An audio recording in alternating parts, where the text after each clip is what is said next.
ഇന്ന് IFPHന്റെ ഇടതടവില്ലാതെ തുടർന്നു വരുന്ന മലയാളം വെബിനാറിന്റെ 2055 ദിവസമാണ്. ഇന്നത്തെ മലയാളം വിഭാഗത്തിൽ നമുക്ക് പ്രത്യേക ഒരു ക്ലാസ്സാണ്.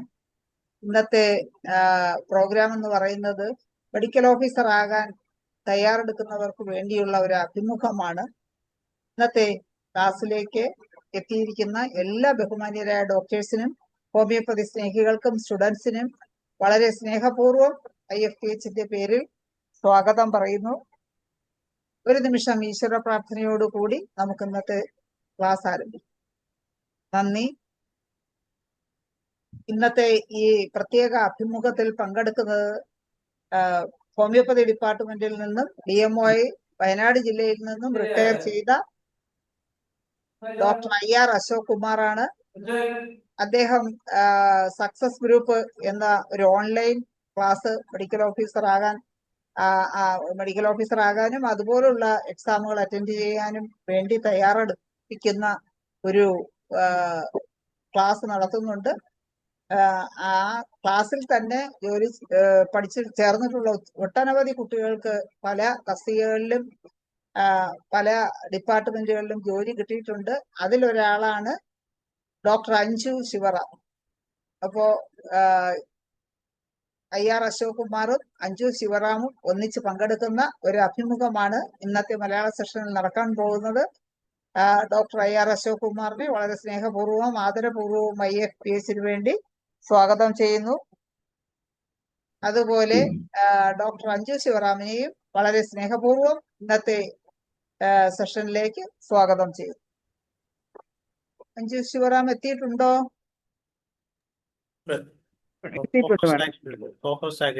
ഓക്കെ. അഞ്ജു ശിവറാമിനെ അൺമ്യൂട്ട് ചെയ്യാം, വീഡിയോ ഓൺ ചെയ്യാം. Thank you doctor Shaila. Doctor പറഞ്ഞതുപോലെ കേൾക്കുന്നുണ്ടല്ലോ അല്ലേ? ഓക്കെ.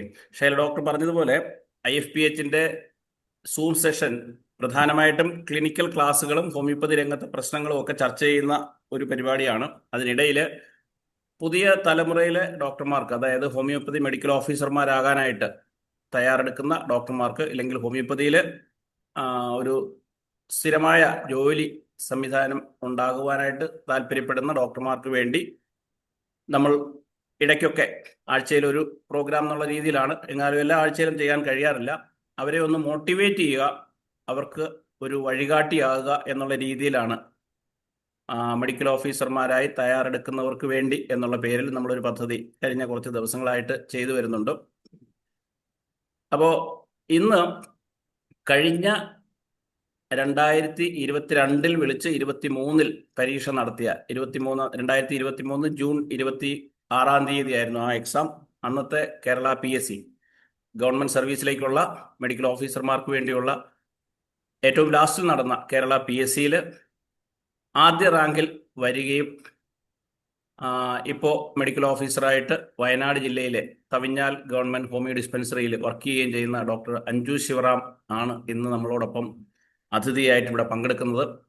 നമ്മൾ ഈ സീരീസിൽ ഡോക്ടർ ഷിജിലുമായിട്ടായിരുന്നു ആദ്യത്തെ ഒരു സെഷൻ ചെയ്തത്. ഡോക്ടർ ഷിജിൽ ഞാൻ അന്ന് ഇൻട്രൊഡ്യൂസ് ചെയ്തപ്പോൾ തന്നെ പറഞ്ഞിരുന്നു, വലിയ പഠിപ്പിസ്റ്റൊന്നും അല്ലാതിരുന്നിട്ട് 8ാം റാങ്കിലേക്ക് എത്തിയ ഒരാളെന്നുള്ള നിലയിലാണ് ഡോക്ടർ ഷിജിലിനെ നമ്മൾ പരിചയപ്പെടുത്തിയത്. ഒരുപാട് എക്സ്ട്രാ കരിക്കുലർ ആക്ടിവിറ്റീസും കോളേജിലെ SFIയിലും യൂണിയൻ ആക്ടിവിറ്റീസിലും ഒക്കെ സജീവമായിട്ട് നിന്ന ശേഷം ഒരു മോട്ടിവേഷൻ ഉണ്ടായി PSCയിലേക്ക് വരണം എന്നൊരു ഡിറ്റർമിനേഷന് ശേഷം, ഡിറ്റർമിൻഡ് ആയി കഴിഞ്ഞതിന് ശേഷം പിന്നീട് അതിനുവേണ്ടി തയ്യാറെടുത്ത ഒരു ഡോക്ടറാണ്. ഡോക്ടർ തന്നെ നമ്മളോട് പറഞ്ഞിരുന്നു, ഓരോ വർഷവും സപ്ലികൾ ഇങ്ങനെ അഡ്ജസ്റ്റ് ചെയ്ത് ഓരോ വർഷം ലാഗ് ഉണ്ടാകാതെ പിടിച്ചു നിന്ന് പോയ ഒരു ഡോക്ടറായിരുന്നു. അപ്പോൾ അതുപോലെ തന്നെ ഡോക്ടർ അഞ്ജു ശിവറാമിനും കുറേയേറെ കഥകൾ പറയാനുണ്ട്. ഇത് നമ്മൾ ഇവരെ PSC പോസ്റ്റിംഗ് കിട്ടിയ, ഇല്ലെങ്കിൽ റാങ്ക് ലിസ്റ്റിൽ വന്ന സമയത്ത് ഞങ്ങളുടെ ഗ്രൂപ്പിൽ, സക്സസ് ഗ്രൂപ്പിൽ ഈ 1 മുതൽ 40 വരെയുള്ള മൊത്തം 124 പേരായിരുന്നു ആ ലിസ്റ്റിലുള്ള. അതിലേതാണ്ട് 1 മുതൽ 40 വരെയുള്ള റാങ്കിലുള്ള ഏതാണ്ട് 35ഓളം പേരുടെ ഇതുപോലെയുള്ള മോട്ടിവേഷൻ ക്ലാസ്സുകൾ വെച്ചിരുന്നു. ആ ക്ലാസ്സുകളുടെ കൂട്ടത്തിൽ ഏറ്റവും കൂടുതൽ ഡോക്ടർമാരെ സ്വാധീനിച്ച ഒരു ക്ലാസ് ആയിരുന്നു ഡോക്ടർ അഞ്ജു ശിവറാമിൻ്റെ. അഞ്ജു ശിവറാം പിന്നെ ഒരു BHMS കഴിഞ്ഞു, PG കഴിഞ്ഞു. ആ PGയും BHMS ഒക്കെ കഴിഞ്ഞ കോളേജിൽ തന്നെ ഗസ്റ്റായിട്ട് കുറച്ചു കാലം അസിസ്റ്റന്റ് പ്രൊഫസറായിട്ട് വർക്ക് ചെയ്തു. അങ്ങനെ കുറേയേറെ അനുഭവങ്ങൾ പറയാനുള്ള ഒരു ഡോക്ടറാണ്. ഡോക്ടറെ, ഞാനൊന്ന് ചോദിച്ചോട്ടെ? റെഡിയാണല്ലോ? റെഡിയാണ് സർ, റെഡിയാണ്. ഓക്കെ.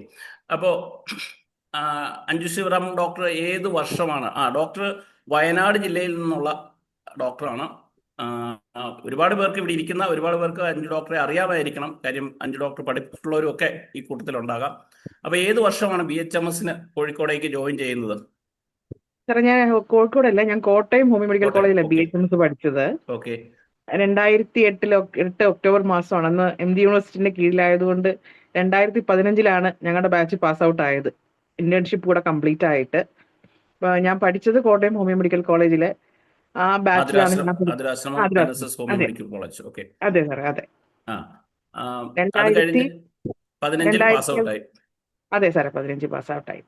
AIPGT-യിലേക്ക് എന്നാണ് AIPGT ക്രാക്ക് ചെയ്ത്? അത് 2018 ജോയിൻ ചെയ്യുന്നത്. 3 വർഷത്തെ ഗ്യാപ്പ് അവിടെ ഉണ്ടായിരുന്നു. അതെ അതെ അതെ. ഓക്കെ. AIPGT MD-ക്ക് കോഴിക്കോടായിരുന്നു അല്ലേ? അല്ല, MD-ക്ക് ഞാൻ ട്രിവാൻഡ്രമായിരുന്നു സാറേ, വർക്ക് ചെയ്തത് കോഴിക്കോടാണ്. ഓക്കെ. അപ്പോ മൂന്ന് കോളേജുകളിലെ അനുഭവം ഉണ്ട്. കുറിച്ചി ആതുരാശ്രമം ഹോമിയോ മെഡിക്കൽ കോളേജിൽ നിന്ന് BHMS കഴിഞ്ഞു. തിരുവനന്തപുരം ഗവൺമെന്റ് ഹോമിയോ മെഡിക്കൽ കോളേജിൽ നിന്ന് PG കഴിഞ്ഞു. പിന്നെ വർക്ക് ചെയ്തു, പക്ഷേ കോഴിക്കോട് ഗവൺമെന്റ് ഹോമിയോപ്പതി മെഡിക്കൽ കോളേജിലാണ് അല്ലേ? എത്ര വർഷം വർക്ക് ചെയ്തു? ഏകദേശം ഒരു വർഷവും 3 മാസത്തോളം വർക്ക് ചെയ്തു. ഈ 2015 പാസ് ഔട്ട് ആയിട്ട് ഒരു PSC 2018 ഉണ്ടായിരുന്നു.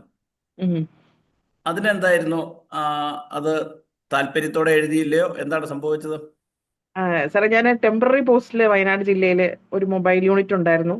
അതുപോലെ കുറെ എംപ്ലോയ്മെന്റിന്റെ കാര്യങ്ങളുണ്ടായിരുന്നു. അതുപോലെ കോഴിക്കോട് ജില്ലയിലെ ഒരു ഡിസ്പെൻസറിയിൽ ഇതുപോലെ എംപ്ലോയ്മെന്റിൽ ഞാൻ ജോലി ചെയ്തിട്ടുണ്ട്. അപ്പൊ ഇങ്ങനെ ടെമ്പററി ആയിട്ട് പോസ്റ്റിൽ കിട്ടും. നമ്മൾ നമ്മുടെ വീട്ടിൽ പാരന്റ്സിന്റെ ഷെയ്ഡിൽ നിൽക്കുമ്പോൾ നമുക്ക് മെഡിക്കൽ ഓഫീസർ ആകണമെന്നുള്ള ചിന്തയൊന്നും ഇല്ല. അതില്ലെങ്കിലും തട്ടിമുട്ടി പോകാം എന്ന് ചിന്തിച്ചിരുന്നതാണ്. പക്ഷെ ഒരു സ്പാർക്ക് വരുന്നത് 2018 PSCക്ക് അറ്റൻഡ് ചെയ്യുന്നതിന്റെ സമയത്ത് ഏപ്രിൽ 25 ഒരു ഇന്റർവ്യൂ വയനാട് ജില്ലയിലെ ഈ മൊബൈൽ യൂണിറ്റിന് വേണ്ടിയിട്ട് നടന്നു. അപ്പൊ അന്ന് ഞാൻ ഇങ്ങനെ അറിഞ്ഞു, അതിലൊരു റൊട്ടേഷൻ പോലെയാണ് വരുന്നത്, ഒരു റിസർവേഷൻ പോലെ ഉണ്ട്. അപ്പം എനിക്ക് എന്തായാലും കിട്ടില്ല എന്ന് എന്നോട് ഒരാൾ പറഞ്ഞു. അത് കഴിഞ്ഞപ്പോഴാണ് എനിക്ക് മനസ്സിലായത് എനിക്കൊരു ജോലി സാധ്യതയില്ല. ഞാൻ ഈ കല്യാണവും കഴിഞ്ഞിട്ടില്ല. അപ്പൊ ഞാൻ ഒരുപാട് ചോദ്യങ്ങൾക്ക് ഉത്തരം പറയേണ്ടി വരും. എന്തെങ്കിലും ഒരു കാര്യത്തില് തലകുത്തി ഒന്ന് പഠിച്ചാലേ ഇനി നടക്കുള്ളൂ. അപ്പൊ ഏപ്രിൽ 25 തൊട്ട് ജൂൺ മാസമാണ് അന്ന് എക്സാം നടക്കുന്നത്. ജൂൺ 25, 26 നിപ്പ കാലഘട്ടമൊക്കെയാണ്. ആ സമയം വരെ പഠിച്ചതാണ്. അതിൽ PSCയില് സപ്ലിമെന്ററി ലിസ്റ്റിൽ ഫസ്റ്റ് റാങ്ക് ഒക്കെയാണ്. പക്ഷെ PG അന്ന് കിട്ടി. അതാണ് അന്ന് പഠിച്ചുകൊണ്ടുള്ളൊരു ഗുണം ഉണ്ടായത്. വളരെ കുറച്ച് കാലഘട്ടമാണ്. അങ്ങനെ കുറച്ച് കാലഘട്ടം പഠിച്ച ഒരു രീതി ആരും ഫോളോ ചെയ്യേണ്ടതാണ് എൻ്റെ ഒരു അഭിപ്രായം. അതൊരു റിസ്ക് ആണ്. അത് കഴിഞ്ഞ് 2021 PG കഴിഞ്ഞു അല്ലേ? അതെ, 2021 നമുക്കത് കൊറോണ ടൈം ആയിരുന്നു. നമ്മുടെ 2021 നവംബറോടുകൂടെ അവസാനിച്ചെങ്കിലും എക്സാം നടക്കുന്നത് 22 22 ഏപ്രിലോട് കൂടെ നമ്മുടെ എക്സാം എല്ലാം വൈൻഡപ്പ് ചെയ്ത് റിസൾട്ട് വരികയാണ് ചെയ്തത്. PG പഠിക്കുന്ന സമയത്ത് തന്നെ അടുത്ത PSCക്ക് വേണ്ടി പ്രിപ്പയർ ചെയ്യുകയോ അതിനുള്ള ഒരു തുടക്കം ഉണ്ടായിരുന്നോ? തീർച്ചയായും സാർ. കാരണം അതിന് 2018 ഞാൻ എന്റെ വിചാരം എന്ന് പറഞ്ഞാൽ സപ്ലിമെന്ററി ഫസ്റ്റ് റാങ്ക് വന്നാലും OBC കാറ്റഗറിയിലാണ്. അപ്പൊ ഞാൻ വിചാരിക്കുന്നത് എന്തായാലും ഞാൻ PSC കയറി എന്നുള്ളതാണ്. അല്ലെ പറ്റി എനിക്ക് അതിന് ധാരണയൊന്നുമില്ല. അപ്പൊ എന്റെ കൂട്ടത്തിലുള്ള കുറെ സീനിയേഴ്സ് ഉണ്ട്. ഡോക്ടർ വിജിത, ഡോക്ടർ മുബീന, ഇവരെല്ലാം മെഡിക്കൽ ഓഫീസേഴ്സ് ആണ്. അപ്പൊ ഇവരെല്ലാം PSCക്ക് വേണ്ടി പ്രിപ്പയർ ചെയ്ത് അറ്റൻഡ് ചെയ്ത് അപ്പോഴാണ് എനിക്ക് മനസ്സിലാവുന്നത് നമ്മൾ ഇങ്ങനെയൊക്കെ പ്രിപ്പയർ ചെയ്യണം, ഇങ്ങനെയൊക്കെയാണ്. ഇന്റർവ്യൂ ഒന്നായിട്ട് അറ്റൻഡ് ചെയ്താതെ നമ്മുടെ തിയറി പാർട്ട് കറക്റ്റ് ആയിട്ട് വരണമല്ലോ. അങ്ങനെ അവരിൽ പലരും എനിക്ക് പല ബുക്സുകൾ വാങ്ങിച്ചു തന്നു. ഡോക്ടർ വിജിതയൊക്കെ ഞാൻ മറക്കാൻ ഒരിക്കലും പാടില്ല. ചേച്ചിയൊക്കെ എനിക്ക് വേണ്ടി ബുക്സുകൾ വാങ്ങിച്ചു തന്നു. എനിക്ക് ആദ്യമായിട്ട് റോംസ് എന്നൊരു ബുക്സ് പരിചയപ്പെടുത്തുന്ന ചേച്ചിയാണ്. ഇത്രയധികം ബുക്സുകൾ PSCയിൽ ഉണ്ടെന്ന് ഞാൻ അപ്പോഴാണ് അറിയുന്നത്. ഡോക്ടർ ഗിരിജ മെഡിക്കൽ ഓഫീസറാണ്, എൻ്റെ ബാച്ച്മേറ്റ് ആണ്. പുള്ളിക്കാരിയാണ് എനിക്ക് ക്രാക്ക് ദ എൻട്രൻസ് എന്നുള്ള ബുക്ക് വാങ്ങിച്ചു തരുന്നത്. പിന്നെ ഡോക്ടർ ബിഞ്ചു ഇപ്പം അസിസ്റ്റന്റ് പ്രൊഫസറായിട്ട് ട്രിവാൻഡ്രം കോളേജിലുണ്ട്. പുള്ളിക്കാരി ഇതുപോലെ പല ബുക്സുകളെ പരിചയപ്പെടുത്തുന്ന അങ്ങനെയാണ്. അത് ആരുടെയും കുഴപ്പം കൊണ്ടല്ല, ഞാനിതിനെ പറ്റിയൊന്നും അന്വേഷിച്ചില്ല. പക്ഷെ അന്നാണ് എനിക്ക് അവരൊരു മോട്ടിവേഷൻ കിട്ടുന്നത്. നമ്മൾ ഇത്ര നേരം പഠിക്കണം, ഇങ്ങനെ പഠിച്ചാലൊക്കെയാണ് സർവീസിൽ കയറുന്ന കാര്യങ്ങൾ. ആ ഇന്റർവ്യൂ അറ്റൻഡ് ചെയ്തു. ഞാൻ കഴിഞ്ഞ നമ്മുടെ സക്സസ് ഗ്രൂപ്പിന്റെ ഇതിൽ പറഞ്ഞിരുന്നു. അന്ന് PSC ചെയർമാൻ ആണെന്നാണ് ഞാൻ മനസ്സിലാക്കുന്നത്. അദ്ദേഹം എന്നോട് പറഞ്ഞതാണ്, why are you in supplementary list? എത്ര മാർക്ക് അഞ്ചു ഇന്റർവ്യൂവിന് വാങ്ങിയാലും അഞ്ചു still you are in supplementary list. അപ്പൊ ഞാനിങ്ങനെ കുറെ എക്സ്ക്യൂസസ് പറയാണ്, എന്റെ പേഴ്സണലായ കുറെ കാര്യങ്ങൾ. അപ്പൊ അദ്ദേഹം പറഞ്ഞു ഇതെല്ലാം എക്സ്ക്യൂസസ് ആണ്, ഇതൊന്നും അഞ്ജുവിനെ റാങ്ക് ലിസ്റ്റിലോട്ട് കയറ്റൂല, ഇനി എപ്പോ അടുത്ത റാങ്ക് ലിസ്റ്റിൽ കയറും, ഏജ് പോകുന്നത് തോന്നുന്നില്ല എന്നൊക്കെ അദ്ദേഹം എന്നോട് ഇങ്ങോട്ട് പറഞ്ഞ കാര്യം കൂടി ആയപ്പോ എനിക്ക് മനസ്സിലായി ഇങ്ങനെ ഇരുന്ന നടക്കില്ല. ഈ അഞ്ചു ഡോക്ടർ ഇപ്പൊ പറഞ്ഞതിന്റെ ഒരു ഇതുകൂടെ ഞാൻ പറയാനും, നമ്മളുടെ ഇപ്പോ ആദ്യകാലങ്ങളിലൊക്കെ ഞാനൊക്കെ എഴുതുന്ന സമയത്ത് സപ്ലിമെന്ററി ലിസ്റ്റിലൊക്കെ വന്നാൽ ചില കമ്മ്യൂണിറ്റിക്കെങ്കിലും കയറാനുള്ള സാധ്യത ഉണ്ടായിരുന്നു. പക്ഷെ ഇപ്പോൾ അതില്ല. കാരണം എന്ന് വെച്ചാൽ എല്ലാ കമ്മ്യൂണിറ്റികളിലും, റിസർവേഷൻ കമ്മ്യൂണിറ്റികളിലും എല്ലാം തന്നെ മെയിൻ ലിസ്റ്റിൽ ആളുണ്ടാകും, അവരുടെ ഏകദേശം റൊട്ടേഷൻ അനുസരിച്ച്. അതുകൊണ്ട് തന്നെ സപ്ലിമെന്ററി ലിസ്റ്റിൽ വന്നാൽ കയറാൻ സാധ്യതയുള്ള വളരെ ചുരുക്കം ചില കമ്മ്യൂണിറ്റികളെ ഉള്ളൂ.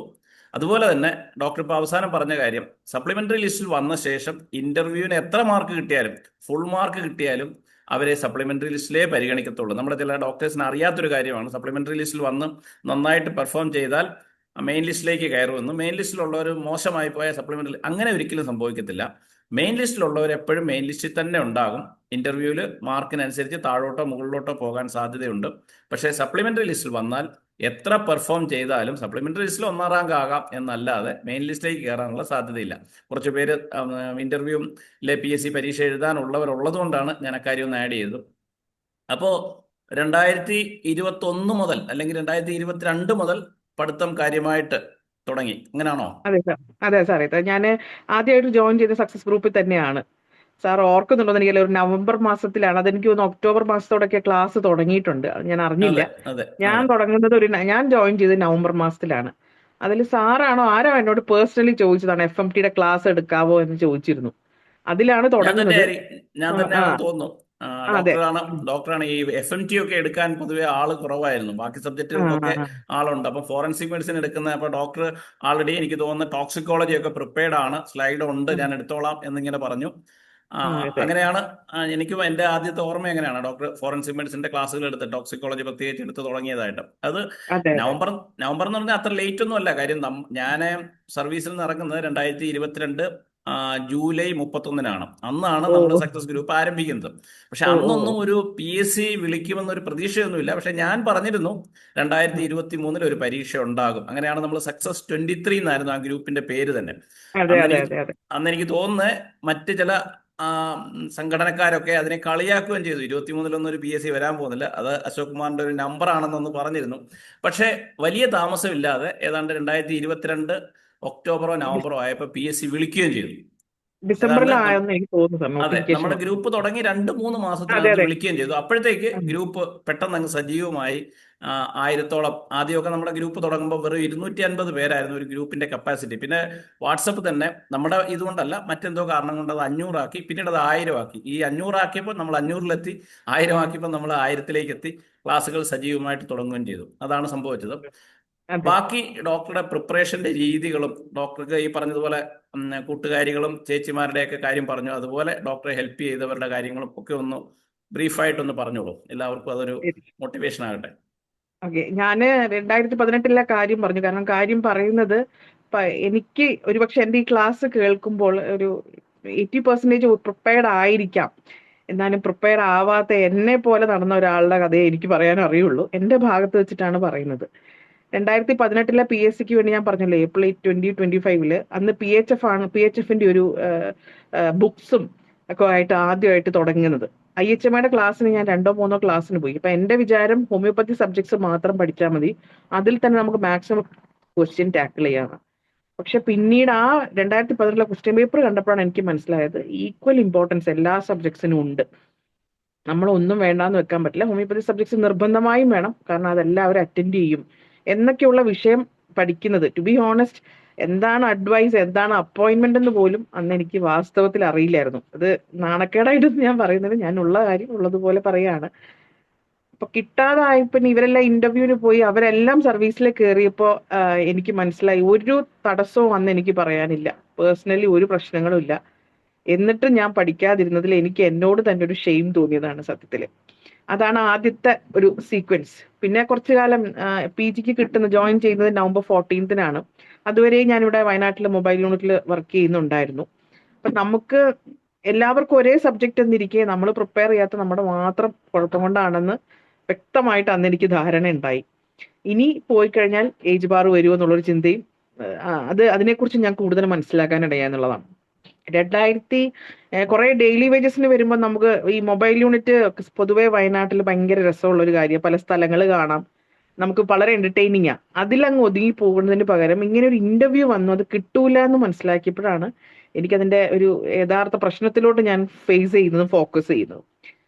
കേവലം ഒരു 1.5 മാസത്തെ പഠിച്ചു, ആ പഠിച്ചുകൊണ്ട് നേടി എന്നുള്ള അഹങ്കാരം പറയല്ല, ആ പഠിച്ചത് കൊണ്ട് നന്നായി പ്രിപ്പയർ ചെയ്ത് അന്നേ സർവീസ് കയറിയോണ്ട് തന്നെ. അപ്പൊ നമുക്ക് അങ്ങനെ ഒരു വിഷമത്തിലോട്ട് നമ്മൾ കടക്കാതെ പരമാവധി ഇനി കഴിഞ്ഞ കാര്യമൊന്നും നമുക്ക് ചെയ്യാനില്ല. അപ്പൊ അടുത്ത എക്സാമിന് വേണ്ടിയിട്ടുള്ള പ്രിപ്പറേഷൻ, PSC നോട്ടിഫിക്കേഷൻ വരട്ടെ, ടെക്സ്റ്റ് ബുക്ക് അന്നേരം വാങ്ങാൻ ചിന്തിക്കണ്ട. പഴയതാണെങ്കിലും സെക്കൻഡ് ഹാൻഡ് ആണെങ്കിലും ഒന്നും കുഴപ്പമില്ല, ബുക്സുകളെല്ലാം നിങ്ങൾ നിങ്ങളുടെ കയ്യിൽ വാങ്ങി വെക്കണമെന്നുള്ളതാണ് എൻ്റെ ഒരു ആദ്യത്തെ കാര്യം.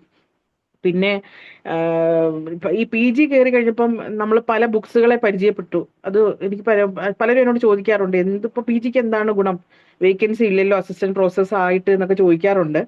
PGയുടെ ഞാൻ കണ്ടിടത്തോളം ഒരു ഗുണമെന്ന് പറഞ്ഞാൽ, ഇപ്പൊ നിങ്ങൾ ഈ പ്രാവശ്യത്തെ PSC ചെക്ക് ചെയ്താൽ ആദ്യത്തെ ഏകദേശം ഒരു 20 റാങ്കോളം PGക്കാർ തന്നെയാണ്. PGക്കാർക്ക് കിട്ടുമെന്നുള്ളൊന്നും ആവശ്യമൊന്നുമല്ല, കാരണം അവർ കുറെ ബുക്സുകൾ പരിചയം ഉണ്ടാവും എന്നുള്ളതാണ്.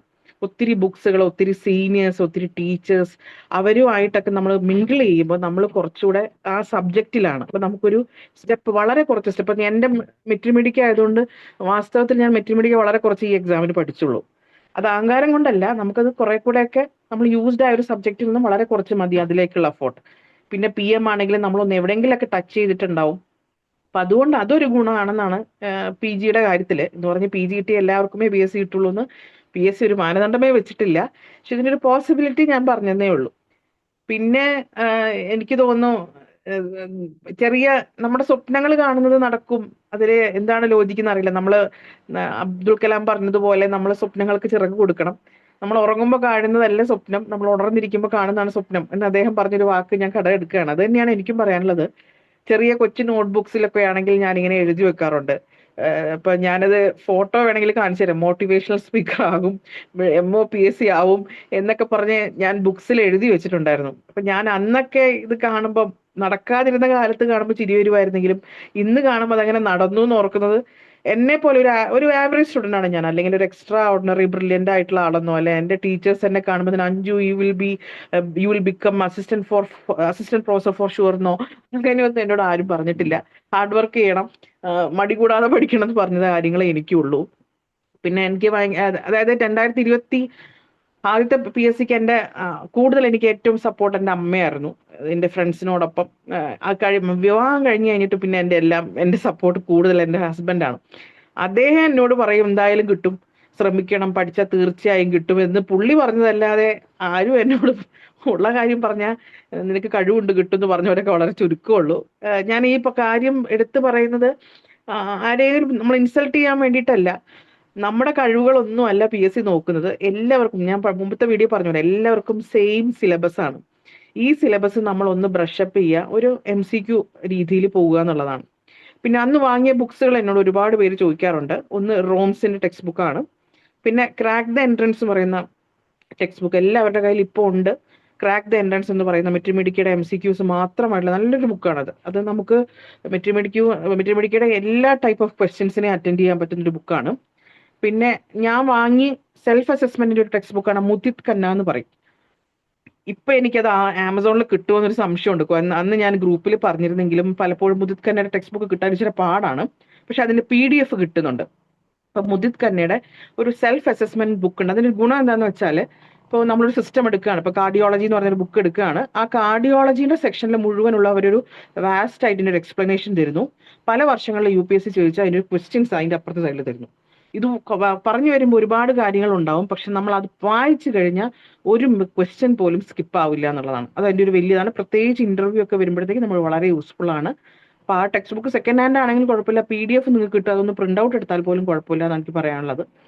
പിന്നെ IHMയുടെ IBSCക്ക് നല്ലൊരു ടെക്സ്റ്റ് ബുക്കാണ്, അതുപോലെ PHFന്റെ ടെക്സ്റ്റ് ബുക്ക് നല്ലൊരു ബുക്കാണ്. പിന്നെ പറയാനുള്ള ഷാർപ്പ് സീരീസ് എന്ന് പറയും, സക്സസിന്റെ ബുക്സ് ഉണ്ട്. ഇതെല്ലാം നല്ലതാണ്. ഞാൻ വാങ്ങിച്ചത് ആക്ച്വലി റോംസും മുത്തുത് കണ്ണിയുമാണ്. സാബ് സീരീസിന്റെ കുറച്ച് ടെക്സ്റ്റ് ബുക്സുകൾ.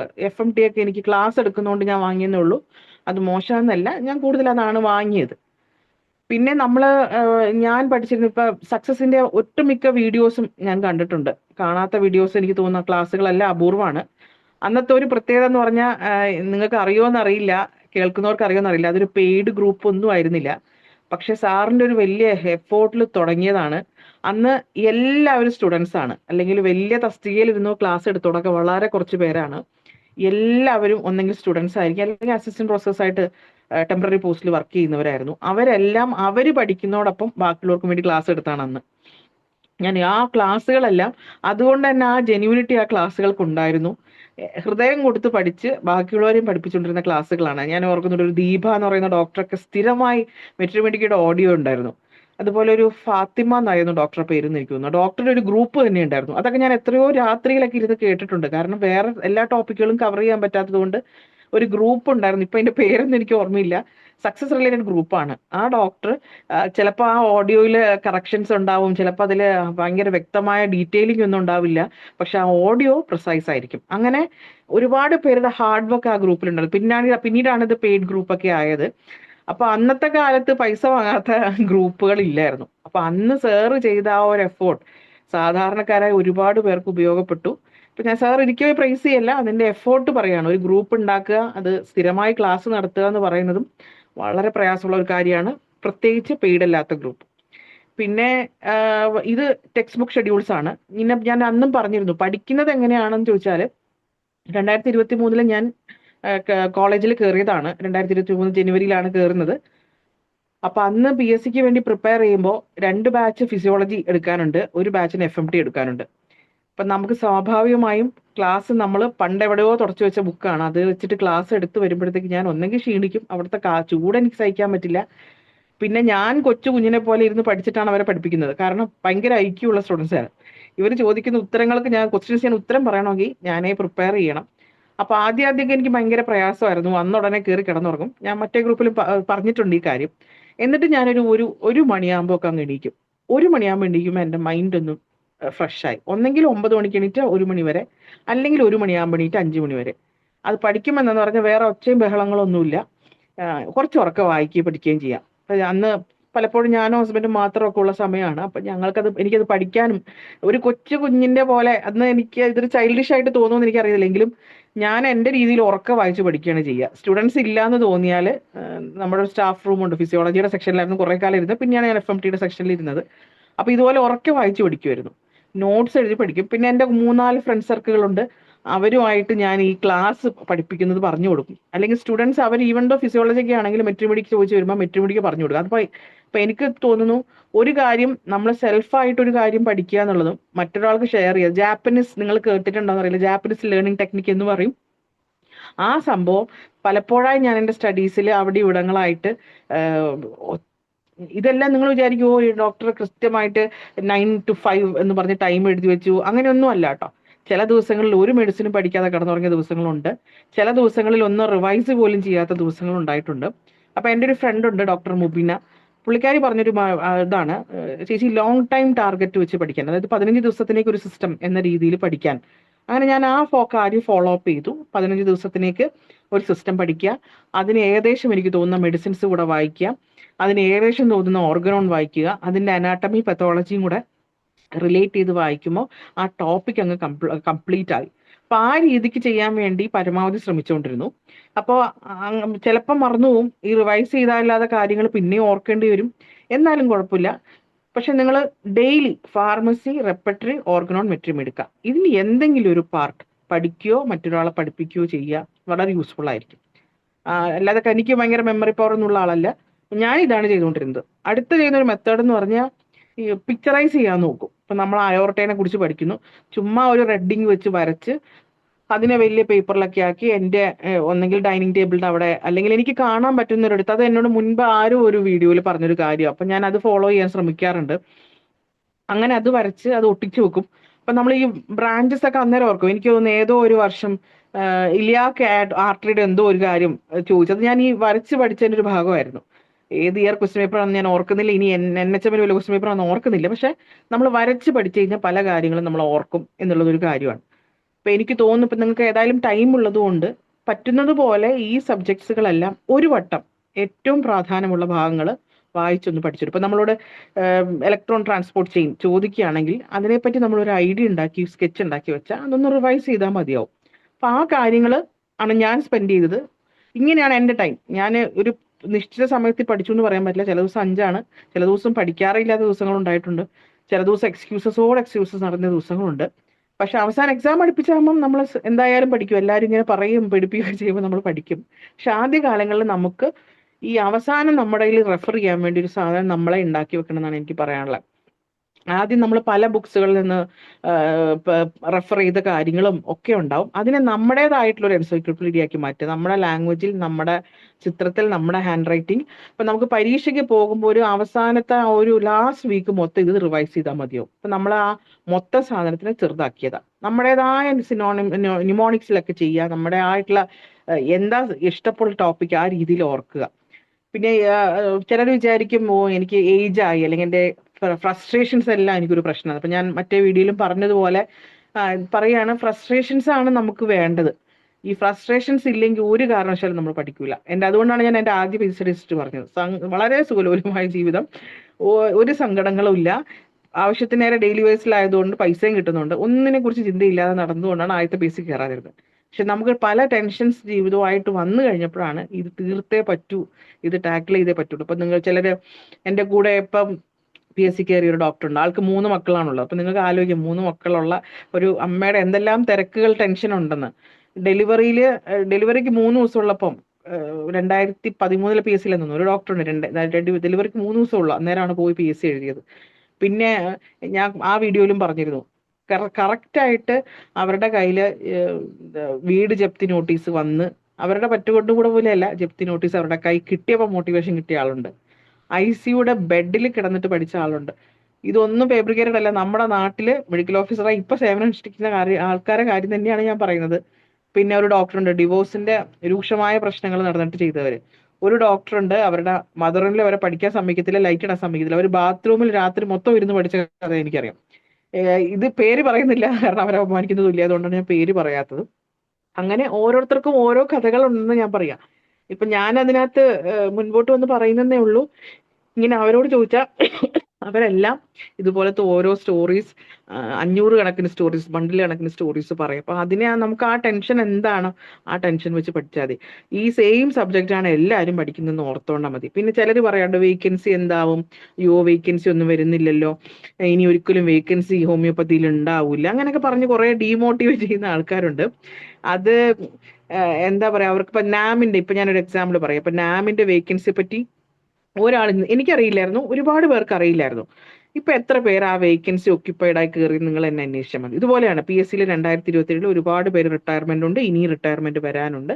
അപ്പൊ തീർച്ചയായും നമുക്ക് വേക്കൻസികൾ ഉണ്ട്, വേക്കൻസികൾ വരും. നമുക്ക് വേണ്ടിയിട്ട് നമുക്ക് 100 സീറ്റൊന്നും നമ്മൾ ഒക്യുപ്പൈഡ് ചെയ്യണം, ഒറ്റ സീറ്റിന് വേണ്ടിയിട്ടുള്ള ഹാർഡ് വർക്കാണ്. ആ ഒറ്റ സീറ്റിന് വേണ്ടിയിട്ട് ഞാൻ അന്നും പറഞ്ഞ പോലെ പറയുന്നു, ഞാൻ സാധാരണക്കാരിയാണ്, എനിക്ക് കിട്ടിയെങ്കിൽ നിങ്ങൾക്ക് കിട്ടാൻ ഒരു പാടുമില്ല. അത് ഒരു പുകഴ്ത്തി പറയുകയോ അല്ലെങ്കിൽ തള്ളുക എന്നൊക്കെ പറയണ പോലെ ഒന്നും അല്ല. എന്റെ കറക്റ്റ് കാര്യം ഞാൻ എന്നെ തന്നെ ചിന്തിച്ചിരുന്ന ചിലപ്പോഴൊക്കെ ഒരു ബൈറൈറ്റ കാർബായിട്ടാണ് എന്ന് പറഞ്ഞ പല കാര്യങ്ങളും ചിന്തിച്ചെടുക്കാനൊക്കെ ഞാൻ മെമ്മറി മറന്നു. അപ്പം അങ്ങനെ ഒരു സ്ഥാനത്ത് നിന്നിരുന്ന ആളായ ഞാൻ ചെറിയ എഫേർട്ട് എടുത്തപ്പോൾ കിട്ടിയെങ്കിൽ തീർച്ചയായും കിട്ടും. അതിലൊരു ഭംഗി എന്ന് വിചാരിച്ചാൽ ഓരോ സ്റ്റെപ്പുകളും നമ്മൾ ശരിക്കും കരഞ്ഞു പോകുന്നുള്ളതാണ്. അത് കിട്ടിക്കഴിയുമ്പോൾ നമ്മളിങ്ങനെ ഓർത്തെടുക്കും, ഞാൻ ഈ കഷ്ടപ്പാടിലൂടെ നടന്നപ്പോൾ എനിക്ക് കിട്ടിയപ്പോൾ. ഇപ്പൊ അമ്മമാര് കുഞ്ഞുങ്ങൾ ഉണ്ടായി കഴിയുമ്പോൾ സന്തോഷിക്കുന്ന പറഞ്ഞ പോലെയാണ് PSC കിട്ടിക്കഴിയുമ്പോൾ ഒരു സന്തോഷം. നമ്മുടെ ഓരോ സ്റ്റെപ്പുകളും നമ്മൾ കരഞ്ഞു പോകുന്നുള്ളതാണ്. റാങ്ക് ലിസ്റ്റ് വന്ന്, ഞാൻ അന്ന് ആ ഇന്റർവ്യൂവിന് പറഞ്ഞു, റാങ്ക് ലിസ്റ്റിൽ വരുന്നത് കൊല്ലം ജില്ലാ ആശുപത്രിയിൽ മാഡം മീറ്റിംഗ് നടത്തിക്കൊണ്ടിരിക്കുന്ന സമയത്താണ് റാങ്ക് ലിസ്റ്റ് വരുന്നത്. ടു ബി ഓണസ്റ്റ്, എന്റെ ഫാർമസിസ്റ്റ് അടുത്തുണ്ട്, അപ്പൊ ഞാൻ താഴെ നിന്ന് മേലോട്ടാണ് സ്ക്രോൾ ചെയ്യുന്നത്. റാങ്ക് ലിസ്റ്റിന്റെ ഏറ്റവും താഴെ നിന്ന് മേലോട്ട് സ്ക്രോൾ ചെയ്യുമ്പോൾ എന്നെ കാണുന്നില്ല. അപ്പൊ ഞാൻ വിചാരിച്ചു ഇനിയെങ്ങാനും ഞാൻ സപ്ലിമെന്ററി ആയി പോയോ എന്നൊക്കെ ചിന്തിച്ചു. അപ്പോഴാണ് ഞാൻ 6ാം റാങ്കിൽ കിടക്കുന്നത് കാണുന്നു എന്ന് പറഞ്ഞ അപ്പൊ ആൾക്കാർ വിചാരിച്ചു എന്നെ ആരെങ്കിലും തട്ടിപ്പോയോ, ഞാനിരുന്ന് കരയുന്ന എന്താ. യഥാർത്ഥത്തിൽ നമ്മൾ ഓരോ സ്റ്റെപ്പുകളും നമ്മൾ എടുത്ത വേദനകള് നമ്മൾ അന്നേരം ആക്കിപ്പോ. അതുകൊണ്ട് നിങ്ങൾ ഈ സ്റ്റെപ്പിന് വേണ്ടി തയ്യാറാവണം. എന്ന് പറഞ്ഞാൽ കിട്ടിയിട്ടില്ലെന്ന് വിചാരിച്ച് ഒരു ഭൂഗോളം അവസാനിച്ചിട്ടില്ല കേട്ടോ. ചിലർ അങ്ങനെ വിചാരിക്കുന്നു, കിട്ടിയില്ല അതുകൊണ്ട് അവസാനിച്ചു. എനിക്ക് ഞാൻ പറഞ്ഞിട്ടുണ്ടായിരുന്നു ഇതില് 2017 AIPGT എഴുതിയപ്പോൾ എനിക്ക് കിട്ടിയില്ല. 120 തോന്നുന്നു എന്റെ റാങ്ക്. അപ്പൊ എനിക്ക് ഭയങ്കര സങ്കടം, ഞാൻ വീട്ടിൽ ഭയങ്കര കരച്ചില്. അപ്പൊ അച്ഛനും എന്നെ കുറെ കളിയാക്കി ചിരിച്ചു. ഇത്രയും വലിയ പഠിച്ചവരെന്താക്കും നീ ഇങ്ങനെ കരഞ്ഞാലും ചോദിച്ചു, എന്നെ കളിയാക്കുക ചെയ്തു. പക്ഷെ നമുക്കത് കിട്ടിക്കഴിയുമ്പോൾ നമ്മുടെ ഓരോ സ്റ്റെപ്പുകളും മനോഹരം. നമ്മൾ അതിനു വേണ്ടി ഇരുന്ന് കഴിയുമ്പോൾ ആ വഴി അങ്ങ് തെളിയും എന്നുള്ളതാണ് അത്ര എനിക്ക് തോന്നുന്നത്. അപ്പൊ നമുക്ക് ഒരുപാട് പേര് ഹെൽപ്പിന് വരും. ഇപ്പൊ സക്സസ് എന്നൊരു ക്ലാസ് തുടങ്ങിയില്ലെങ്കിൽ എനിക്കൊരു അൺപെയ്ഡ് ഗ്രൂപ്പ് ഇല്ല, ഞാൻ എങ്ങനെ ക്ലാസ്സിൽ കയറിയേനെ. അങ്ങനെ നമുക്ക് അന്നേരത്തേക്കൊരു നമ്മൾ അറിയാത്ത കുറെ ഏഞ്ചൽസ് എന്ന് വരും, മാലാഖമാരുണ്ടെന്ന് ഞാൻ വിശ്വസിക്കുന്നു. അപ്പൊ അന്ന് ഞാൻ പ്രിപ്പയർ ചെയ്യുമ്പം എനിക്ക് ഹസ്ബൻഡ് പല കാര്യങ്ങൾക്കും എൻ്റെ കൂടെ ഇരിക്കുകയാണ്. പുള്ളി എന്നോട് പറയുന്നത് ആകെ പഠിച്ചാൽ മതി, ബാക്കി എല്ലാ കാര്യങ്ങളും ഞാൻ ചെയ്തോളാം. എനിക്ക് നിങ്ങൾ വിചാരിക്കും പ്രശ്നങ്ങളൊന്നും ഉണ്ടായില്ല, എനിക്ക് ഭയങ്കര ഹോർമോണൽ ഇംബാലൻസ് ഉണ്ടായി. എന്നെ മുൻപ് കണ്ടവർക്ക് അറിയാം, ഞാൻ ഇത്രയും വെയിറ്റ് ഗെയിൻ ഉണ്ടായിരുന്നില്ല. അന്ന് കിട്ടിയൊരു സംഭാവനയാണ് വെയിറ്റ് ഗെയിൻ. ഭയങ്കര ഹോർമോണൽ ഇംബാലൻസ് ഒക്കെ ഉണ്ടായി. അമിതമായിട്ട് ടെൻഷൻ അടിച്ചുണ്ടാക്കിയതാണ്, അത്രയൊന്നും ടെൻഷൻ അടിക്കേണ്ട കാര്യം ഉണ്ടായിരുന്നില്ല. ഇങ്ങനെയുള്ള പല ഫ്രസ്ട്രേഷൻസും നമ്മൾ കടന്നു പോകും. പക്ഷെ അത് മനോഹരമായ ലിസ്റ്റുകൾ. ഇപ്പം ആദ്യം ഞാൻ ജോയിൻ ചെയ്തത് പാലക്കാട് ജില്ലയിലെ പെരുമാട്ടി എന്ന് പറയും. കുറച്ചുകൂടെ എടുത്തു പറയുകയാണെങ്കിൽ പ്ലാച്ചിമടയുടെ ഭാഗം. അപ്പൊ നിങ്ങൾക്ക് മനസ്സിലാവുമായിരിക്കും, നമ്മുടെ കൃഷ്ണൻകുട്ടി മന്ത്രിയുടെ വളരെ അടുത്തുള്ള സ്ഥലമാണ്, അദ്ദേഹത്തിന്റെ പഞ്ചായത്താണ്. അപ്പൊ ആദ്യം ആ ഡിസ്പെൻസറി ചെന്ന് കഴിഞ്ഞ് ഭയങ്കര സ്വപ്നമാണല്ലോ നമുക്ക്, നമ്മളെന്തോ സംഭവമായിട്ട് തോന്നിയിട്ടാണല്ലോ പോകുന്നത്. പക്ഷെ സിംഗിൾ എംഒ ഡിസ്പെൻസറി ആയിരുന്നു, ഒരു സ്റ്റാഫ് പോലും ഇല്ല. സിംഗിൾ എംഒ ആയിട്ടാണ് ഞാൻ അവിടെ ജോയിൻ ചെയ്യുന്നത്. കരയണോ ചിരിക്കണോ എന്ന് അറിയുന്നില്ല. സെക്കൻഡ് ഡേ ഡ്രോ തുറക്കുമ്പം ഒരു അണ്ണാൻ കുഞ്ഞ് പ്രസവിച്ച് കിടക്കുന്നതാണ് ഞാൻ കണ്ടത്. അപ്പൊ ആദ്യമൊക്കെ ഭയങ്കരമായിട്ട് വിഷമിച്ചു. അപ്പൊ ഞാൻ പരാതി പറഞ്ഞു, ഇതിനാണ് അപ്പൊ ഞാൻ മെഡിക്കൽ ഓഫീസർ ആയതെന്നൊക്കെ ഞാൻ ചിന്തിച്ചു. പക്ഷെ അന്ന് നമുക്ക് നിങ്ങൾ പഠിക്കും, DDO കോഡ് എടുക്കണം, സ്പാർക്ക് ID ഉണ്ടാക്കണം. ഇതൊക്കെ നമ്മൾ സീറോയിൽ തുടങ്ങണം. ഒരു ഫയൽ പോലും നമ്മൾ സീറോയിൽ തുടങ്ങണം. അവിടെ കുറച്ച് രജിസ്റ്റേഴ്സ് ഉണ്ടായിരുന്നു, ഇല്ലെന്ന് ഞാൻ പറയുന്നില്ല, അത് 1 വർഷം ആയതേ ഉള്ളൂ. പക്ഷെ നമ്മൾ സീറോയിൽ നിന്ന് ഓരോ സാധനങ്ങൾ കൊണ്ടും. അതുകൊണ്ട് എന്താ ഗുണം ഉണ്ടായെന്ന് ചോദിച്ചാൽ ഇപ്പൊ കുറച്ച് കാര്യങ്ങളെങ്കിലും പഠിച്ചു. എന്നിലും ഡിപ്പാർട്ട്മെന്റിൽ ഞാൻ ഏറ്റവും ജൂനിയർ ആണ്, എനിക്ക് എല്ലാ കാര്യങ്ങളും അറിയാമെന്ന് അവകാശപ്പെടുകയല്ല. ആ സീറോയിൽ നിന്ന് തുടങ്ങുകൊണ്ട് കുറെ കാര്യങ്ങൾ, ഇങ്ങനെയൊക്കെ സംഭവങ്ങൾ ഉണ്ടല്ലോ എന്ന് ചെയ്യാനെങ്കിലും മനസ്സിലാക്കാൻ പറ്റി. ആൻഡ് ഫൈനലി ഒരാളെ എനിക്ക് തോന്നുന്നു നമ്മൾ സർവീസിൽ കയറിയാൽ നമ്മുടെ ഏറ്റവും സന്തോഷമുള്ള ഒരു കാലഘട്ടം എന്ന് പറഞ്ഞാൽ നമ്മുടെ ഹോം ടൗണിൽ എത്തുന്ന, ഹോം ടൗൺ അല്ലെങ്കിൽ നമ്മുടെ പ്രിയപ്പെട്ട ഡിസ്ട്രിക്റ്റിൽ എത്തുന്നതാണ്. എന്നെ സംബന്ധിച്ചിടത്തോളം ഞാൻ ഒരിക്കലും എക്സ്പെക്ട് ചെയ്തില്ല എനിക്ക് തിരിച്ച് വയനാട്ടിൽ എത്താൻ പറ്റുന്നു. എൻ്റെ ഒരുപാട് സീനിയേഴ്സ് ആയിട്ടുള്ളവർ ഇവിടെ ഉണ്ട്, പലരും റിട്ടയർ ആയിപ്പോയെങ്കിലും അവരുടെ ഒരു ഷെയ്ഡിൽ എത്താൻ പറ്റി, അവരുടെ ഒരു തണലിൽ, അവരുടെ ഒരു നമ്മൾ എന്ത് ചോദിക്കാൻ പേടിക്കാത്ത കുറെ പേരുടെ മുമ്പിൽ നമുക്ക് എത്താൻ പറ്റി. എൻ്റെ പാരൻസിനെയൊക്കെ ഈ ഒരു അവരുടെ ഏറ്റവും ഏജ് ആയിട്ടുള്ള ഒരു കാലഘട്ടത്തിൽ എത്താൻ പറ്റി, അതും എനിക്ക് വളരെ സന്തോഷമുണ്ട്. അപ്പോൾ എനിക്കും അത് നിങ്ങളോട് പറയണം, അങ്ങനെയുള്ള സന്തോഷങ്ങളെല്ലാം നിങ്ങൾ അനുഭവിക്കണം. ആ സന്തോഷങ്ങൾ, നമ്മൾ ദുഃഖങ്ങളോട് പോയാൽ ഈ സന്തോഷത്തിന് മാധുര്യമേ ഉള്ളൂ. പിന്നെ വേറൊരാളോട് നമ്മൾ അങ്ങനെ ഒരു കാര്യം നമുക്ക് പറഞ്ഞു കൊടുക്കാൻ പറ്റുള്ളൂ. ഈ ഫ്രസ്ട്രേഷൻസ് നമുക്ക് ഇരുന്നോട്ടെ, ഇരുന്നിട്ടില്ലെങ്കിൽ നമ്മൾ പഠിക്കൂല. ഇപ്പൊ ഹെൽത്ത് ആയിരിക്കും, ചിലപ്പോൾ ഫിനാൻഷ്യൽ ആയിരിക്കും, ചിലപ്പോൾ നമ്മുടെ ഫാമിലി ലൈഫ് ആയിരിക്കും, നമുക്ക് ഒരു കാരണവശാലും നമുക്ക് കിട്ടില്ല എന്ന് പറഞ്ഞ ഇമ്പോസിബിലിറ്റീസ് ആയിരിക്കും. ഭയങ്കര അന്ന് മാർക്ക്, ഞാൻ അതും പറഞ്ഞിട്ടുണ്ടായിരുന്നു കഴിഞ്ഞ വീഡിയോയിൽ, ഞാൻ മാർക്ക് കാൽക്കുലേറ്റ് ചെയ്യാത്ത ഒരാളാണ്.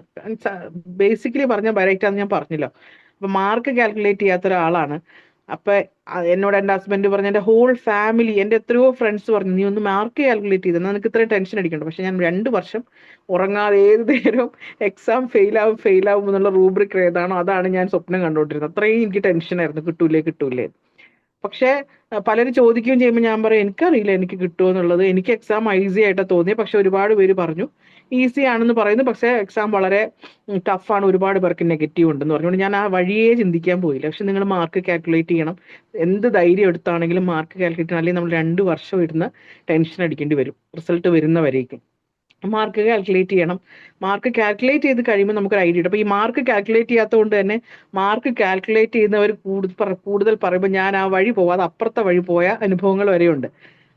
ഞാൻ ഇന്ന് ഓർക്കുന്നുണ്ട്, ഒരു ഡോക്ടർ ഇരുന്ന് മാർക്കിന്റെ കാര്യം പറയും, ഞാൻ ആ ക്യാൻറ്റീനിൽ നിന്ന് എഴുന്നേറ്റ് ഭക്ഷണം മതിയാക്കിയിട്ട് ഓടിയത്, കാരണം എനിക്ക് ടെൻഷൻ ആവും, വെറുതെ സന്തോഷം കളയണ്ടല്ലോ. പിന്നെ എനിക്ക് വളരെയധികം സപ്പോർട്ട് ഉണ്ടായിരുന്നു കേട്ടോ. ഞാൻ പറഞ്ഞല്ലോ, ഡോക്ടർ വിജിത, ഡോക്ടർ മുബീന, എൻ്റെ അതുപോലെ കൊല്ലത്ത് വർക്ക് ചെയ്തിരുന്നപ്പോൾ ഉണ്ടായിരുന്ന doctor Aishwarya, doctor Ansha, doctor Akhila, എൻ്റെ അച്ഛൻ, അമ്മ, എൻ്റെ ഈവൻ എൻ്റെ ഹസ്ബൻഡിന്റെ ഫാമിലി, എൻ്റെ ചേച്ചിമാര്, ഇപ്പൊ അശോക് സാറിനെ പോലെയുള്ളവർ, എൻ്റെ ടീച്ചേഴ്സ്, ഞാൻ പറഞ്ഞിട്ടുണ്ട് PG ഞാൻ ചെയ്തപ്പോൾ തിരുവനന്തപുരം കോളേജിലെ ടീച്ചേഴ്സ്, പിന്നെ Nimmi madam, Nisha madam, Sreelatha madam, Daisy madam.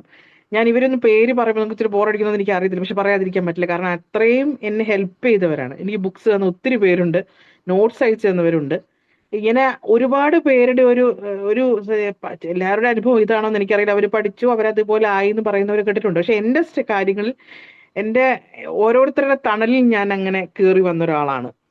എൻ്റെ ഹസ്ബൻഡ് ആണെങ്കിലും അദ്ദേഹം അന്ന് നിന്ന ദിവസങ്ങളെ പറ്റി എനിക്ക് അറിയില്ല. എങ്ങനെ ഒരാളും ഇങ്ങനെ ക്ഷമയോടെ നിൽക്കില്ല. അന്നേരം ഞാൻ ഫ്രസ്ട്രേഷൻസ് ഒക്കെ കാണിക്കും. ഈ ഹോർമോണൽ ഇംബാലൻസ് അതിൻ്റെ ഇടയ്ക്ക് വളരെ സീരിയസ് ആയിട്ട് വരികയൊക്കെ ചെയ്തു. അപ്പൊ അതുകൊണ്ട് അദ്ദേഹത്തിന്റെ ആ ഒരു കെയറിൽ എന്നെ കൊണ്ടു നടന്നത്, ഞാൻ ഫ്രസ്ട്രേറ്റഡ് ആവാതെ.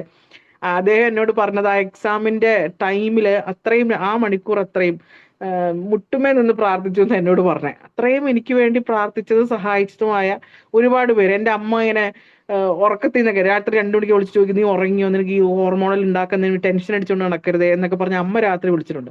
അപ്പൊ സർവീസിൽ കയറിയപ്പോഴും അങ്ങനെയാണ്. അങ്ങനെ കുറെ ആളുകളുടെ ഒരു ഒരു ഒരു കെയറിങ്ങിനുള്ളിൽ ജീവിച്ചു പോവാണ്. ഇപ്പൊ ഞാൻ പാലക്കാട് ഡോക്ടർ രഞ്ജി മാഡം ഉണ്ടായിരുന്നു. മാഡം എന്ന് പറയുന്ന മാഡത്തിന്റെ ഒക്കെ ഒരു സപ്പോർട്ട് എനിക്ക് പറഞ്ഞറിയിക്കാൻ പറ്റത്തില്ല. ഇവിടെ വന്നപ്പോഴും അങ്ങനെ ഒരുപാട് നല്ല മുഖങ്ങളെ കാണാൻ പറ്റി. നമ്മൾ സർവീസിൽ കയറുമ്പോൾ അതൊരു പ്രത്യേക ഒരു ടെൻഷനാണ്. നമുക്ക് പല കാര്യങ്ങളും അറിയത്തില്ല, നമ്മൾ ജൂനിയർ ആണ്, ആരോട് ചോദിക്കും, തെറ്റിച്ചിട്ടുണ്ടോ എന്ന് അറിയുന്നില്ല, ഓഡിറ്റ് വന്നാൽ എന്ത് ചെയ്യും, ഇതൊക്കെ ഉണ്ട്. പക്ഷെ എന്നിരുന്നാലും നമുക്ക് ആരുടെയൊക്കെ ഒരു ഷീൽഡുണ്ട്. അപ്പൊ തീർച്ചയായും നിങ്ങൾ ഈ ബുക്സുകൾ, ഞാൻ പറയുന്നത് ആരുടെയും ബുക്സ് വാങ്ങാൻ വേണ്ടി, എനിക്ക് ബുക്സ് പല പേര് തന്നു, പക്ഷെ നിങ്ങൾ ബുക്സ് വാങ്ങാൻ വേണ്ടി നിൽക്കണം. നിങ്ങൾ നിങ്ങളുടേതായ ഒരു ബുക്സ് വാങ്ങി വെക്കണമെന്ന് എൻ്റെ അഭിപ്രായം. സെക്കൻഡ് ഹാൻഡ് ആണെങ്കിലും മതി. കാരണം നമുക്ക് പിന്നീട് റെഫർ ചെയ്യാനും നോക്കാനും. അവരുടെ ബുക്സ് ആണോ എന്നുള്ള ഒരു ടെൻഷനൊന്നും വേണ്ട. അവരെന്നെ ഹോൾ ഹാർട്ടഡ്ലി തന്നതാണ്. എന്നിരുന്നാലും ബുക്സ് നിങ്ങൾ തന്നെ സ്വന്തം വാങ്ങണമെന്ന് എനിക്ക് അഭിപ്രായം. വാങ്ങാൻ പറ്റാത്തവർ PDF ഡൗൺലോഡ് ചെയ്തെടുക്കുക, അങ്ങനെ നോക്കുക. പിന്നെ ഈ ബുക്സുകളെല്ലാം റിവൈസ് ചെയ്യുമ്പോൾ നമ്മൾ ഒന്നുകൂടെ MCQs നോക്കണം. അത് മസ്റ്റാണ്. പലരും MCQs വിടും, കാരണം തെറ്റിപ്പോകുന്നുള്ളത് കൊണ്ടാണ്. എനിക്കൊന്ന് സക്സസ് ഗ്രൂപ്പിന്റെ MCQ ഇപ്പോഴും അത് ലൈവായിട്ട് പോകുന്നു തോന്നുന്നു. MCQs ചെയ്യണം. നിങ്ങൾക്ക് 10ൽ 0 ആണ് വന്നാലും 100ൽ 0 ആണ് വന്നാലും കുഴപ്പമില്ല. നമ്മൾ 100 ക്വസ്റ്റ്യൻസ് പഠിച്ചു, ആ 100ന്റെ 4 ഓപ്ഷൻ, 400ഓളം നമ്മൾ ഒബ്ജക്ഷൻസും പഠിച്ചു എന്നുള്ളതാണ് അതിന്റെ അർത്ഥം. അപ്പൊ തീർച്ചയായും MCQs വർക്ക്ഔട്ട് ചെയ്യണം, പഴയ ക്വസ്റ്റ്യൻ പേപ്പേഴ്സ് നോക്കണം. അപ്പൊ നിങ്ങൾക്ക് ഒരു ഐഡിയ കിട്ടും. PSCക്ക് ഓരോ പ്രാവശ്യം ഓരോ രീതികളാണ്. ചിലപ്പോൾ PSC വളരെ ടഫ് ക്വസ്റ്റ്യൻസ് ഇടും. അപ്പൊ അത് ടഫ് ക്വസ്റ്റ്യൻസ് ഇടുമ്പോൾ മാർക്കിന്റെ ഇതിൽ വളരെ വേരിയേഷൻ വരും. നിങ്ങൾ മാർക്ക് ലിസ്റ്റ് നോക്കിയാൽ ഡെസിമൽ പോയിന്റിലെ വ്യത്യാസമാണ്. ഞാൻ പേടിപ്പിക്കാൻ വേണ്ടി പറയല്ല. അപ്പൊ ആ ഡെസിമൽ പോയിന്റിൽ നമ്മളിത് ക്രാക്ക് ചെയ്യണമെന്നുള്ളതാണ്. അപ്പൊ ആ ഡെസിമൽ പോയിന്റ്, ശരിക്കും പറഞ്ഞ് 21 റാങ്ക് ഞാനും തമ്മിൽ വളരെ കുറച്ച് മാർക്കിന്റെ വ്യത്യാസങ്ങളേ ഉള്ളൂ. പക്ഷെ ആ ഡെസിമൽ പോയിന്റിൽ നമ്മൾ ഒത്തിരി അകലത്തിലായി പോകും. പണ്ട് ഡെസിമൽ പോയിന്റിന് പ്രാതിനിധ്യം ഉള്ളത് കൊണ്ട് വർക്ക്ഔട്ട് ചെയ്യണം. MCQs പണ്ടൊരു ഗ്രൂപ്പ് ഉണ്ടായിരുന്നു, എനിക്ക് അതിന്റെ പേര് ഓർമ്മയില്ല, പക്ഷെ ആ ഗ്രൂപ്പിലൊക്കെ 1500ഓളം 15,000ഓളം ക്വസ്റ്റ്യൻസ് ഉണ്ടായിരുന്നു. അപ്പൊ നിങ്ങൾ വർക്ക്ഔട്ട് ചെയ്യണം. ക്വസ്റ്റ്യൻസ് വർക്ക്ഔട്ട് ചെയ്യുമ്പോൾ നമ്മൾ ആ 4 ഒബ്ജക്ഷന്റെയും കാര്യം, എനിക്ക് തെറ്റിപ്പോയത് ഇന്നതാണ്, നമ്മൾ തീർച്ചയായിട്ടും ഓർക്കും, ശരിയായതിനേക്കാൾ കൂടുതൽ. അതുകൊണ്ട് അത് നിങ്ങൾ തീർച്ചയായും കൺസിഡർ ചെയ്യണം. പിന്നെ ഇപ്പം നിങ്ങൾ NAMലോ അല്ലെങ്കിൽ NHMലോ വർക്ക് ചെയ്യുകയാണെങ്കിൽ ഒരിക്കലും ഇത് നിർത്തി വെച്ചിട്ട് PGക്ക് പോകണമെന്നൊന്നും ഞാൻ നിർബന്ധിക്കില്ല. പക്ഷെ പലരും എന്നോട് ചോദിക്കാറുണ്ട്, പിന്നീട് വന്നാൽ ജോലി ഉണ്ടോ എന്ന് അറിയില്ലല്ലോ എന്ന് പറയാറുണ്ട്. അത് വളരെ വാസ്തവമായിട്ടുള്ള ഒരു കാര്യമാണ്. പക്ഷെ PG കിട്ടുന്നതിൻ്റെ ഒരു ഗുണമാണ് ഞാൻ നിങ്ങളോട് പറഞ്ഞത്. നമ്മൾ കുറച്ചുകൂടെ നമ്മളെ ലെവൽ ഓഫ് തിങ്കിങ്ങിൽ വ്യത്യാസം വരും. നമ്മൾ ക്വസ്റ്റ്യൻസ് പാറ്റേൺസ് കാണും, അവർ പഠിച്ച കാര്യങ്ങൾ കാണും. തീർച്ചയായും അടുത്ത സ്റ്റെപ്പിലോട്ട് നമുക്ക് പഠിച്ചെത്താൻ പറ്റും എന്നുള്ളതാണ്. പിന്നെ നിങ്ങൾ ഫ്രണ്ട്സ് ആയിട്ടുണ്ട്, അപ്പം ജില്ലാ ആശുപത്രികളിലൊക്കെ വർക്ക് ചെയ്യുകയാണെങ്കിൽ ഒത്തിരി ഫ്രണ്ട്സ് നമുക്കുണ്ടാവും. അവരോട് ചുമ്മാ ക്വസ്റ്റ്യൻസ് അങ്ങോട്ടും ഇങ്ങോട്ടും ചോദിച്ചാലും മതി. അതും അല്ലെങ്കിൽ ഞാൻ നിങ്ങളോട് വളരെ നല്ലൊരു ഓപ്ഷൻ പറയാം, സക്സസിൽ നിങ്ങളൊരു ക്ലാസ് എടുക്കണം. അപ്പം നമുക്ക് ക്ലാസ് എടുക്കുമ്പം നമുക്ക് ഒരാളെ പഠിപ്പിക്കുകയും ആവും, നമ്മൾ പഠിക്കുകയും ചെയ്യും. ആ കാര്യം നമ്മൾ പിന്നെ തിരിഞ്ഞു നോക്കേണ്ടി വരില്ല. അപ്പം നിങ്ങൾ ആർക്കെങ്കിലും ക്ലാസ് എടുത്തു കൊടുക്കാൻ പറ്റുമോ, അതൊരു വലിയ ഓപ്പർച്യൂണിറ്റിയാണ്. എനിക്ക് തോന്നുന്നു സാർ അത് വളരെ ഫ്രീ ആയിട്ട് കൊടുക്കുന്ന. ബാക്കി പല പ്ലാറ്റ്ഫോം ഞാൻ അന്വേഷിച്ചപ്പോഴും അതിന് ഭയങ്കര നിബന്ധനകളാണ്. ഈ സാർ അതൊരിക്കലും നിബന്ധനയായിട്ട് പറഞ്ഞിട്ടില്ല. ഒരു പരിചയമില്ലാത്ത എന്നെ അന്ന് ക്ലാസ് എടുപ്പിക്കണമെങ്കിൽ ഇങ്ങനെ ഒരു നിബന്ധനകളും വെക്കാത്തത് കൊണ്ടാണ്. അപ്പൊ അങ്ങനെ ക്ലാസ് എടുക്കാൻ പറ്റുമോ, അത് തീർച്ചയായിട്ടും നിങ്ങളൊരു ഫാക്കൽറ്റിയാണ്, നിങ്ങൾക്കൊരു മോട്ടിവേഷനുമാണ്. പിന്നെ നിങ്ങൾ ആരെങ്കിലും പറയുന്നത് ഓർത്ത് ഡിസ്ഹാർട്ടൻഡ് ആവണ്ട. അന്ന് ആ ഗ്രൂപ്പിൽ ഞാൻ പറഞ്ഞിരുന്നു, നമ്മളെ നെഗറ്റീവായ ആളുകൾക്ക് ആണ് നമ്മുടെ ലക്കിനെ മുൻപേ പ്രൊഡിക്റ്റ് ചെയ്യാൻ പറ്റും, നമ്മളെക്കാട്ടും മുൻപേ അവർക്ക് പ്രൊഡിക്റ്റ് ചെയ്യാൻ പറ്റും. ഇപ്പൊ എൻ്റെ സിസ്റ്റർ ഡെലിവറി കഴിഞ്ഞിരിക്കുന്ന 2018 അപ്പൊ അന്ന് വിസിറ്റർ ആയിട്ട് വന്ന ഒരാൾ എന്നോട് പറഞ്ഞു, ഓ PG ഒന്നും കിട്ടത്തില്ലല്ലേ, PG ഒക്കെ ഭയങ്കര പാടാല്ലേ എന്ന് പറഞ്ഞു. അപ്പൊ സത്യത്തിൽ PG പാടാന്ന് എനിക്കും അറിയാം. അപ്പൊ ഞാൻ പറഞ്ഞേ കിട്ടൂല, എന്ത് പറയാനാന്ന് പക്ഷെ ആ വർഷമാണ് PG കിട്ടുന്നത്. അപ്പൊ നിങ്ങളെ നോക്കി ആരെങ്കിലും അങ്ങനെ പരിഹസിച്ചിട്ടുണ്ടോ? നിനക്ക് എന്നാ കിട്ടാനാ, നിനക്ക് ഇത്രയും ഗ്യാപ്പ് വന്നില്ലേ? ഇതൊക്കെ നമുക്ക് നമ്മൾ ട്രാക്ക് ചെയ്ത് കളയുമ്പോൾ ഇതൊക്കെ നമുക്ക് പോയിന്റുകളാണ്. അതിന് വേണ്ടിയിട്ടുള്ള കുത്തലാന്ന് വിചാരിച്ചാൽ മതി. അത് ആ കുത്തൽ വേണം. ആരെങ്കിലും രണ്ടു വാക്ക് പറഞ്ഞാലേ നമുക്കൊരു മോട്ടിവേഷൻ ഉണ്ട്. അല്ലാണ്ട് നമ്മൾ ഇരുന്ന് ആര് പുകഴ്ത്തിയാലും നമുക്കൊരു വലിയ സന്തോഷം തോന്നില്ല. ഇങ്ങനെ ഒരു രണ്ട് കുത്തൽ കിട്ടുമ്പോൾ നമുക്കൊരു സന്തോഷം. ആ ശരി, ഇതിലെങ്കിലും ഞാനൊന്ന് കോമ്പറ്റീറ്റീവ് ആകണമല്ലോ എന്ന് ചിന്തിക്കും. പിന്നെ തീർച്ചയായും നിങ്ങൾ ഡ്രീം ചെയ്യണം. ഞാൻ ഓർക്കുന്നുണ്ട് പണ്ട് IHMയുടെ ക്ലാസ് എടുത്തൊരു ഡോക്ടർ, പേരൊന്നും എനിക്ക് ഓർമ്മയില്ല.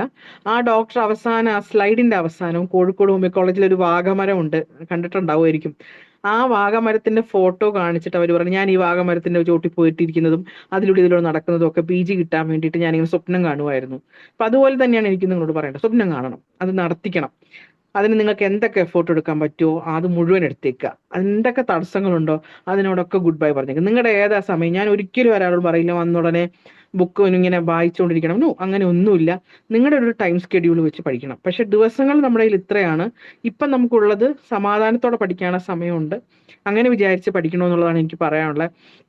നമുക്ക് അന്നേരം ആരെങ്കിലും ഒക്കെ സപ്പോർട്ടായിട്ട് സന്തോഷമായിട്ട് വരും. അപ്പൊ നമുക്കത് ക്രാക്ക് ചെയ്തെടുക്കാൻ പറ്റും. ഒരുപാട് പേരുണ്ട്.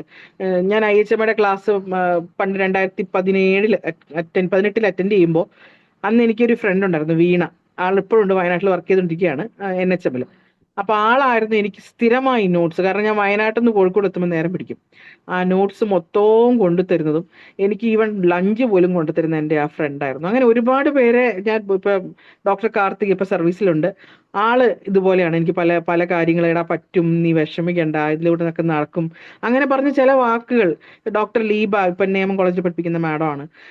ഇവരങ്ങനെ അങ്ങനെ എനിക്ക് ഡോക്ടർ രേഷ്മ എന്നെ PGക്ക് വേണ്ടി ഒരുപാട് സഹായിച്ച ഒരാളാണ്. ഇങ്ങനെ ഒരുപാട് പേരുടെ പുറത്തുള്ള ഒരു ചെറിയ ആളാണ് മാത്രമാണ് ഞാൻ. അല്ലാതെ ഞാൻ ഇതിൽ സൂപ്പർ നാച്ചുറൽ ആണെന്ന് പറയാൻ വേണ്ടിയല്ല. എനിക്ക് നടന്നെങ്കിൽ നിങ്ങൾക്ക് നടക്കും. അതിൽ കുറെ കഷ്ടപ്പാടുകളുടെ കഥകളൊക്കെ ഉണ്ട്. പക്ഷെ ഞാനൊരു സാധാരണക്കാരിയാണ്. എനിക്ക് പറ്റിയ സബ്ജക്റ്റും ഞാൻ പഠിച്ച സബ്ജക്ട്സും തന്നെയുള്ളൂ നിങ്ങൾക്കും. അതിനുവേണ്ടി നമ്മൾ എടുക്കുന്ന എഫേർട്ടുകൾ ഒന്നും വെറുതെ ആവില്ല. അത് നമ്മളെ ഒരല്ലെങ്കിൽ മറ്റൊരു തരത്തിൽ തീർച്ചയായും സഹായിക്കും. PSC എന്ന് പറയുന്നത് നമുക്ക് എപ്പോഴും സേഫ് സോണാണ്. നിങ്ങൾക്ക് UPSC ആണെങ്കിൽ ഒന്നുകൂടെ വേറെ ലെവലായി. നിങ്ങൾക്കറിയാലോ, ഇപ്പൊ DA കൂട്ടുന്നു, TA കൂട്ടുന്നു, നമുക്ക് പല കാര്യങ്ങൾ. നമുക്കതൊരു അസെറ്റാണ്. നമുക്കൊരു PF ഉണ്ടാവുന്നു. പണ്ട് ജിബിൾ എന്ന് പറയുന്ന ഒരു ഡോക്ടർ ഉണ്ട്, ഇപ്പൊ സർവീസിലുണ്ട്. ഡോക്ടർ IHMന്റെ ഒരു ക്ലാസ് എടുക്കുന്ന ആളാണ്, റെപ്പട്രിയുടെ ഒക്കെ. അപ്പൊ ഡോക്ടർ പറയാറ്, നിങ്ങളുടെ അക്കൗണ്ടിൽ ഒരു 10,65,000 രൂപ മാസം വെറുതെ വന്നാൽ നിങ്ങൾക്ക് ബുദ്ധിമുട്ടുണ്ടോ?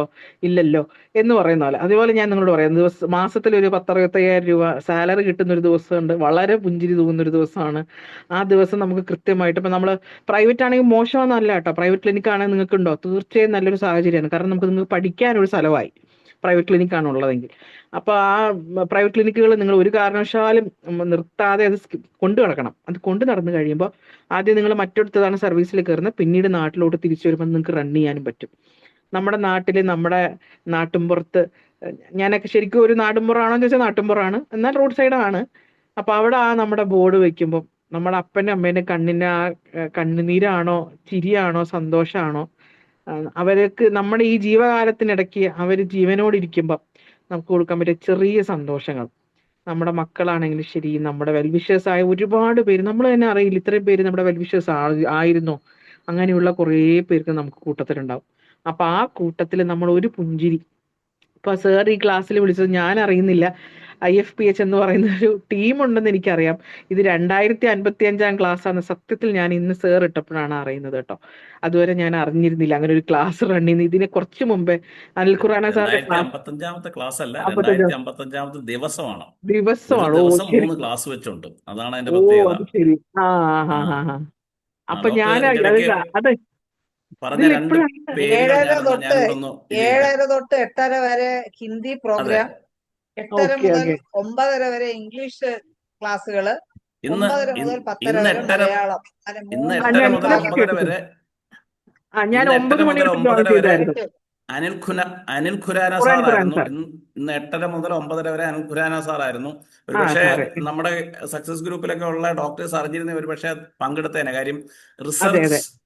പ്രോഗ്രാംസിനെ കുറിച്ച്, NCHന്റെ പഴയ സെക്രട്ടറി ജനറൽ എന്നുള്ള നിലയിൽ ആ NCHന്റെ പ്രോഗ്രാംസിനെ കുറിച്ചൊക്കെ ആയിരുന്നു അദ്ദേഹം പറഞ്ഞിരുന്നത്. ഞാനും അറിഞ്ഞിരുന്നില്ല, ഞാനും അവസാനമാണ് അത് അറിയുന്നത്.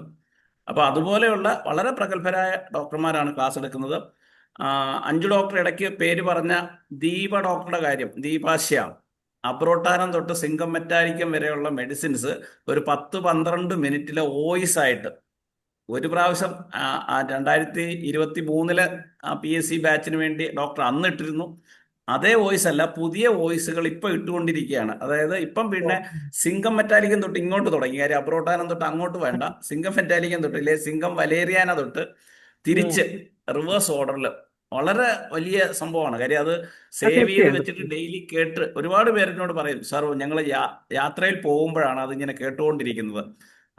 പിന്നെ ദീപാശ്യാം ഇപ്പോ NHM അല്ല നാമില് തൃശ്ശൂർ ജില്ല.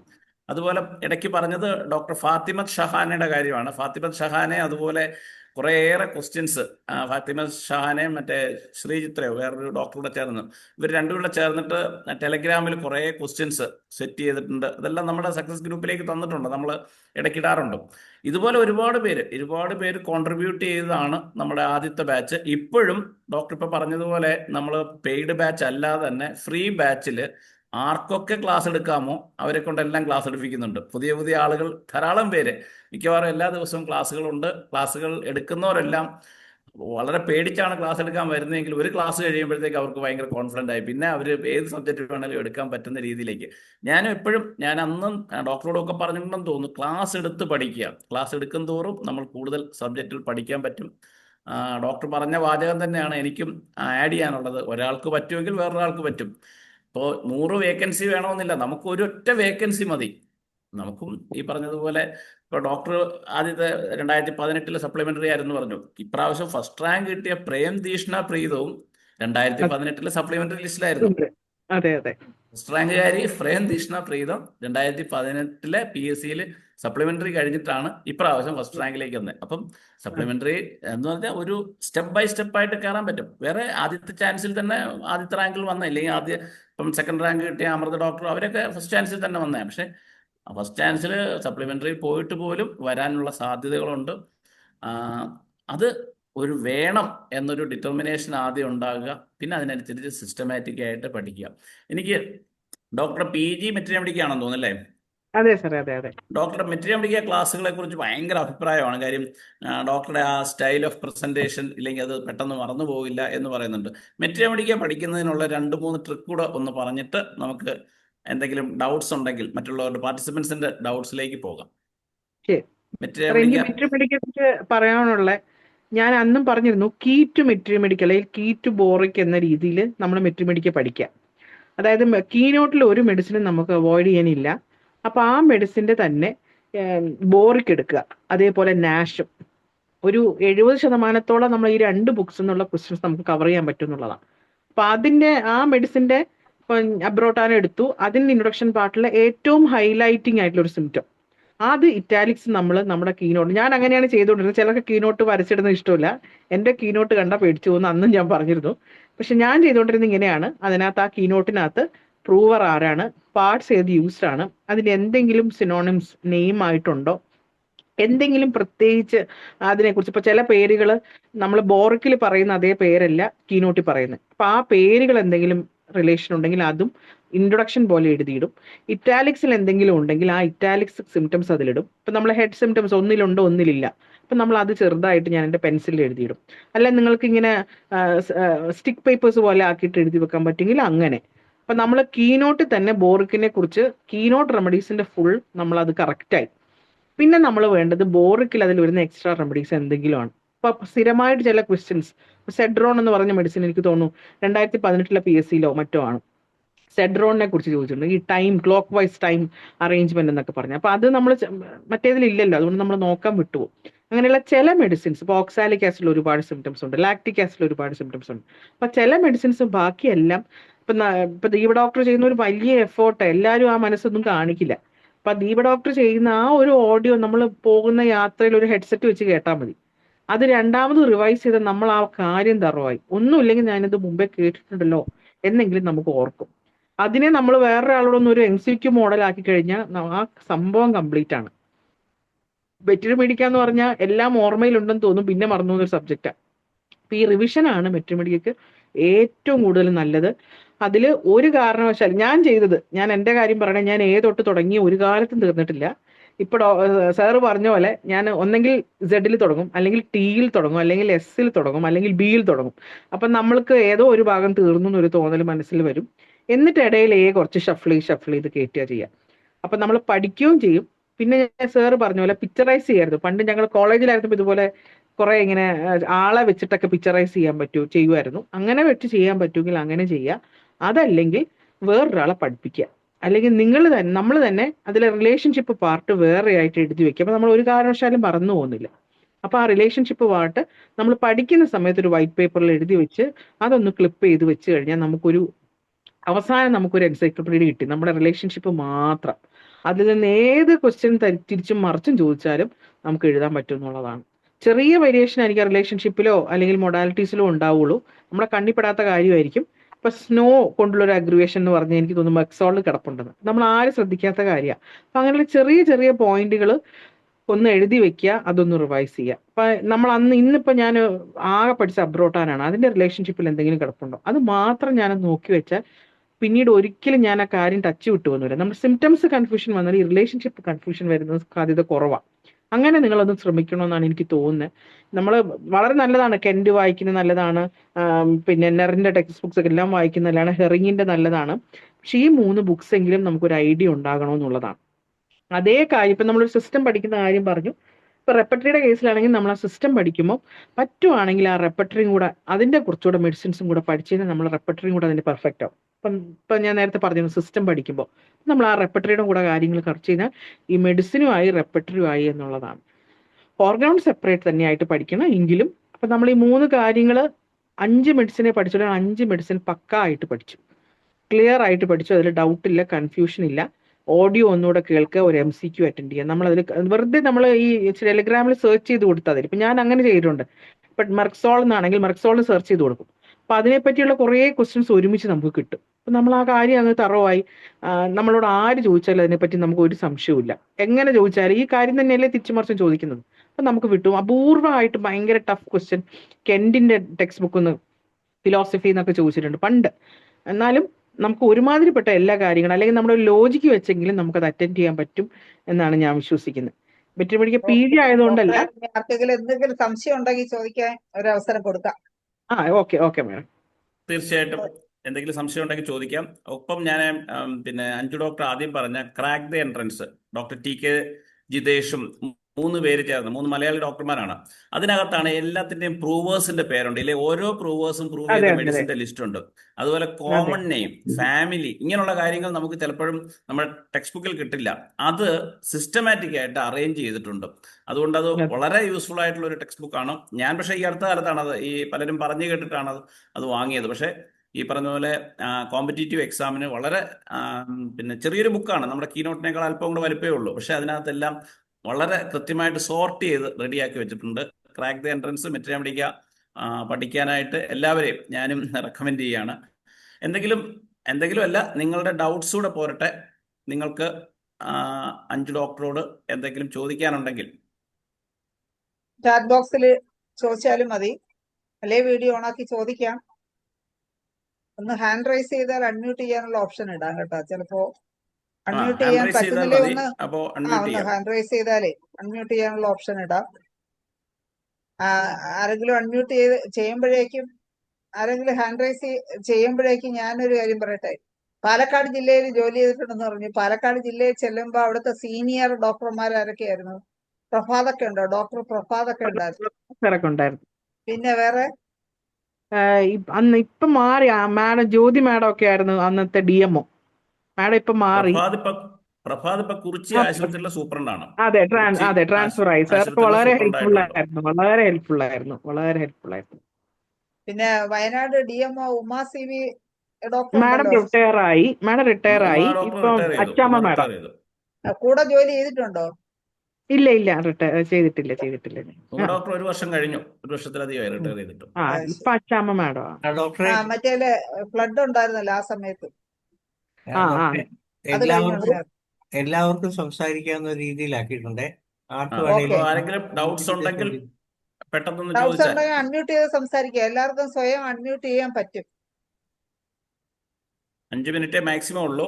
കാര്യം എന്തായാലും വളരെ നല്ലൊരു സെഷൻ ആയിരുന്നു. കാരണം താങ്ക് യു സർ. നമ്മുടെ അടുത്ത തലമുറ എങ്ങനെയാവണം, അവർക്ക് എന്തൊക്കെ മോട്ടിവേഷൻ വേണം. പൊതുവെ ഹോമിയോപ്പതിയിൽ വന്ന് പെട്ടു എന്ന് വിശ്വസിക്കുന്ന ആൾക്കാരോട് പറയാനുള്ളത്, നമ്മൾ പെടുകയല്ല ചെയ്തത്, നിങ്ങൾ വലിയൊരു സാമ്രാജ്യത്തിൽ എത്തിച്ചേരുകയാണ് ചെയ്തിരിക്കുന്നത്.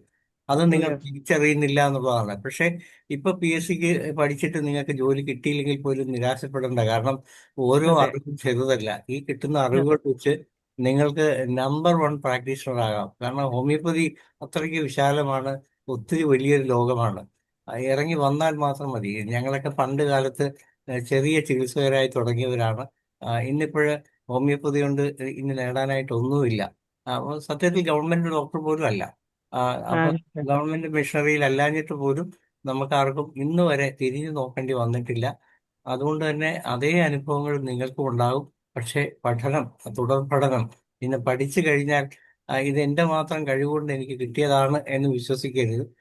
നമ്മൾ സത്യം. ഒത്തിരി ഒരു കൂട്ടായ പ്രവർത്തനത്തിന്റെ ഫലമായിട്ട് കിട്ടിയതാണ്. അതുകൊണ്ട് കിട്ടുന്ന ഈ അവസരങ്ങളെല്ലാം ഹോമിയോപ്പതി വളർത്തുന്നതിന് വേണ്ടിയുള്ള ഒരു ശ്രമവും നിങ്ങളുടെ ഓരോരുത്തരുടെ ഭാഗത്തു നിന്ന് ഉണ്ടാവണം. അതിനാദ്യം വേണ്ടത് നിങ്ങൾ ഓരോരുത്തരും ക്ലാസ് എടുക്കാൻ മുന്നോട്ട് വരിക. കാരണം ഈ വന്നിരിക്കുന്നവരെല്ലാം ഡോക്ടർമാരാണ്. അതിന് നമ്മളൊരു പബ്ലിക്കിനെ ഫേസ് ചെയ്യാനുള്ള ഒരു ആംബിയർ, അതിനുള്ള കറേജ്, അതിനുള്ളൊരു ധൈര്യം ഉണ്ടായി കഴിയുമ്പോൾ തന്നെ നിങ്ങൾ ഓട്ടോമാറ്റിക്കായിട്ട് നല്ലൊരു ഡോക്ടറായി മാറും. അപ്പൊ അതുവഴി ഭാവിയിൽ ഇപ്പൊ നമുക്ക് PSCക്കോ അല്ലെ UPSCക്കോ കിട്ടിയില്ലെങ്കിൽ പോലും നിങ്ങൾക്ക് നല്ലൊരു ഡോക്ടറായി വിലസാൻ പറ്റും. കാരണം നല്ലൊരു കമ്മ്യൂണിക്കേറ്റീവ് സ്കില്ലാണ് നമുക്ക് വേണ്ടത്. മനുഷ്യരെ പഠിപ്പിക്കാനും അറിവ് പങ്കുവെക്കുവാനും ഒത്തിരി വേദികൾ ഇപ്പൊ നമ്മുടെ മുന്നിൽ വരുന്നുണ്ട്. ആ കിട്ടുന്ന അവസരങ്ങളെല്ലാം അതിനായിട്ട് ഉപയോഗിക്കുകയും അതിനുവേണ്ടി നമ്മൾ വർക്ക് ചെയ്യുകയും ചെയ്താൽ ഡെഫിനറ്റ് ആയിട്ടും നിങ്ങളിൽ ഓരോരുത്തരിലും ഒളിഞ്ഞു കിടക്കുന്ന യഥാർത്ഥ ഹോമിയോപ്പതി ഡോക്ടർ പുറത്തു വരികയും നിങ്ങളെല്ലാം ഭാവിയുടെ വലിയ വലിയ ഡോക്ടർമാരായി മാറുകയും ചെയ്യും. അങ്ങനെ നിങ്ങളെപ്പോലുള്ള ആൾക്കാരെ എല്ലാവരെയും ആ രീതിയിൽ എത്തിക്കുന്നതിന് വേണ്ടിയാണ് IMPHും ഇതുപോലുള്ള പരിപാടികൾ സംഘടിപ്പിക്കുന്നത്. ഇതിനോടകം തന്നെ ഏകദേശം 3650 വീഡിയോസ് നമ്മൾ യൂട്യൂബിൽ അപ്ലോഡ് ചെയ്തിട്ടുണ്ട്. അതെല്ലാം പഠന വിഷയമായിട്ട് എടുക്കുകയാണെങ്കിൽ നിങ്ങൾക്കൊക്കെ ഗുണകരമായിട്ട് ഭവിക്കും. ഇപ്പൊ ഇവിടെ തന്നെ വരുന്ന പല ഡോക്ടർമാരും പറഞ്ഞത്, അവര് ഈ കേസുകൾ കേട്ടതിന് ശേഷം തന്നെ ഏകദേശം ഒരു 75ഓളം ഇൻഫെർട്ടിലിറ്റി കേസ് സക്സസ് ആയ ഒരു ഡോക്ടർ ഈ കൂട്ടത്തിലുണ്ട്. ആ ഡോക്ടർ പറഞ്ഞു, എനിക്ക് ഇൻഫെർട്ടിലിറ്റി എങ്ങനെ ചികിത്സിക്കണമെന്ന് യാതൊരു ഐഡിയ ഇല്ലായിരുന്നു. പക്ഷെ ഈ ക്ലാസ്സുകളും ഇവിടെയുള്ള ഫാക്കൽറ്റികളും പറഞ്ഞതനുസരിച്ച് ഇപ്പം അവരോട് വിളിച്ച് സംശയങ്ങളൊക്കെ ചോദിച്ച് മുന്നോട്ട് പോയിരുന്നെങ്കിൽ ഇത്രയും കേസുകൾ സക്സസ്ഫുൾ ആക്കാൻ പറ്റി. അതിനർത്ഥം ഈ ഇരിക്കുന്ന ഈ 100-ലധികം പേർക്കും അത് പറ്റും എന്ന് തന്നെയാണ്. നിങ്ങൾ ഓരോരുത്തരും അതിനായിട്ട് ശ്രമിക്കണം. നിങ്ങളുടെ അറിവുകൾ കിട്ടുന്നതിനോടൊപ്പം തന്നെ ഒരു രോഗി നിങ്ങളുടെ മുന്നിൽ വന്നാൽ ആ രോഗിയെ ചികിത്സിക്കാൻ യാതൊരു മടിയും കാണിക്കരുത്. നിങ്ങളുടെ മുമ്പിൽ ഏത് മരുന്നാണോ തോന്നുന്നത് അത് നിങ്ങൾ കൊടുക്കുകയും ചെയ്താൽ നിങ്ങൾ ഉറപ്പായിട്ടും കോൺഫിഡന്റ് ആയിട്ടുള്ള ഒരു ഡോക്ടറായിട്ട് മാറും. ഈ ഒരു ഉപദേശമാണ് എനിക്ക് തരാനുള്ളത്. ഓക്കെ ധനേഷ് ഡോക്ടറെ, നമ്മുടെ സമയം ഏകദേശം വൈൻഡപ്പ് ചെയ്യാനുള്ള സമയമായി. എന്തായാലും ഡോക്ടർ അഞ്ജു ശിവറാം, ആർക്കും അതുകൊണ്ടായിരിക്കും സംശയമില്ലാത്ത ഒരു ബുക്കാല് ഒരു 45-50 മിനിറ്റ് സ്വന്തം എക്സ്പീരിയൻസുകളെല്ലാം ഷെയർ ചെയ്തു.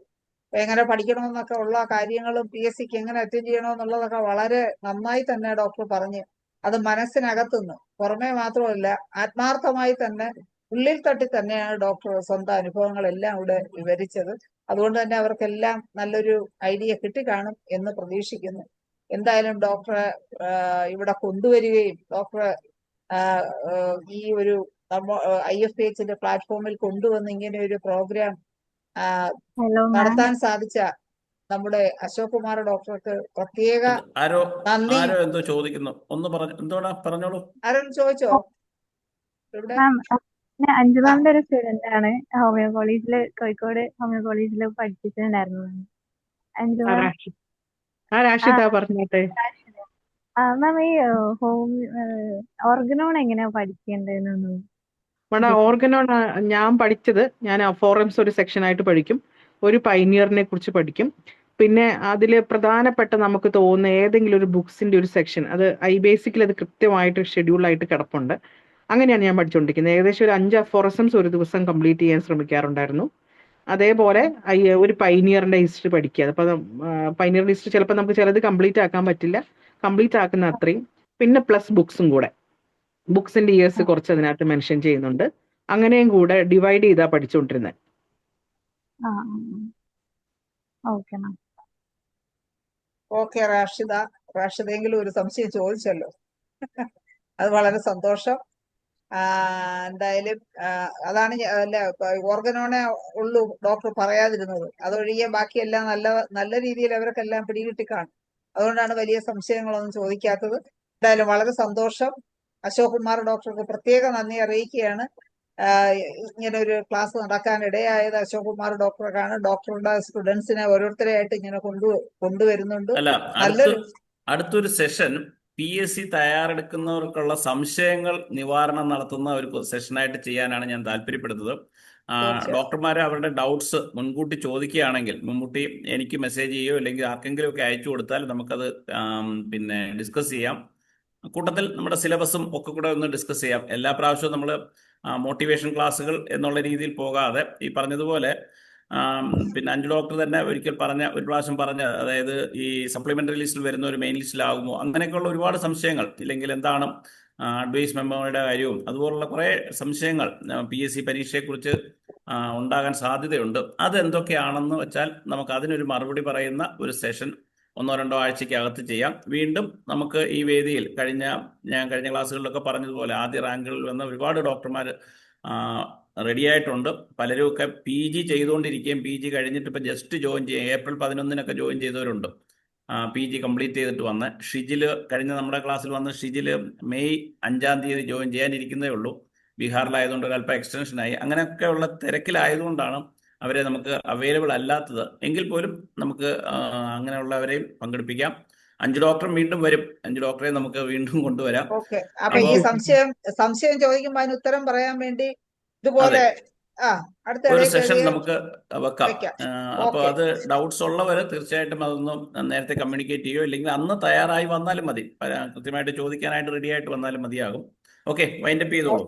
ഓക്കെ അശോക് കുമാർ ഡോക്ടറെ, നമ്മൾ നല്ലൊരു പ്രോഗ്രാം ആവട്ടെ എന്ന്, അതുപോലെ ആ പ്രോഗ്രാമിനെ സ്വാഗതം ചെയ്യുകയാണ്.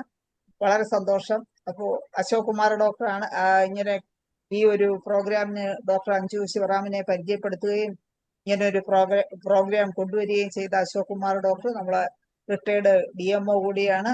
വയനാട് ജില്ലയിൽ നിന്നും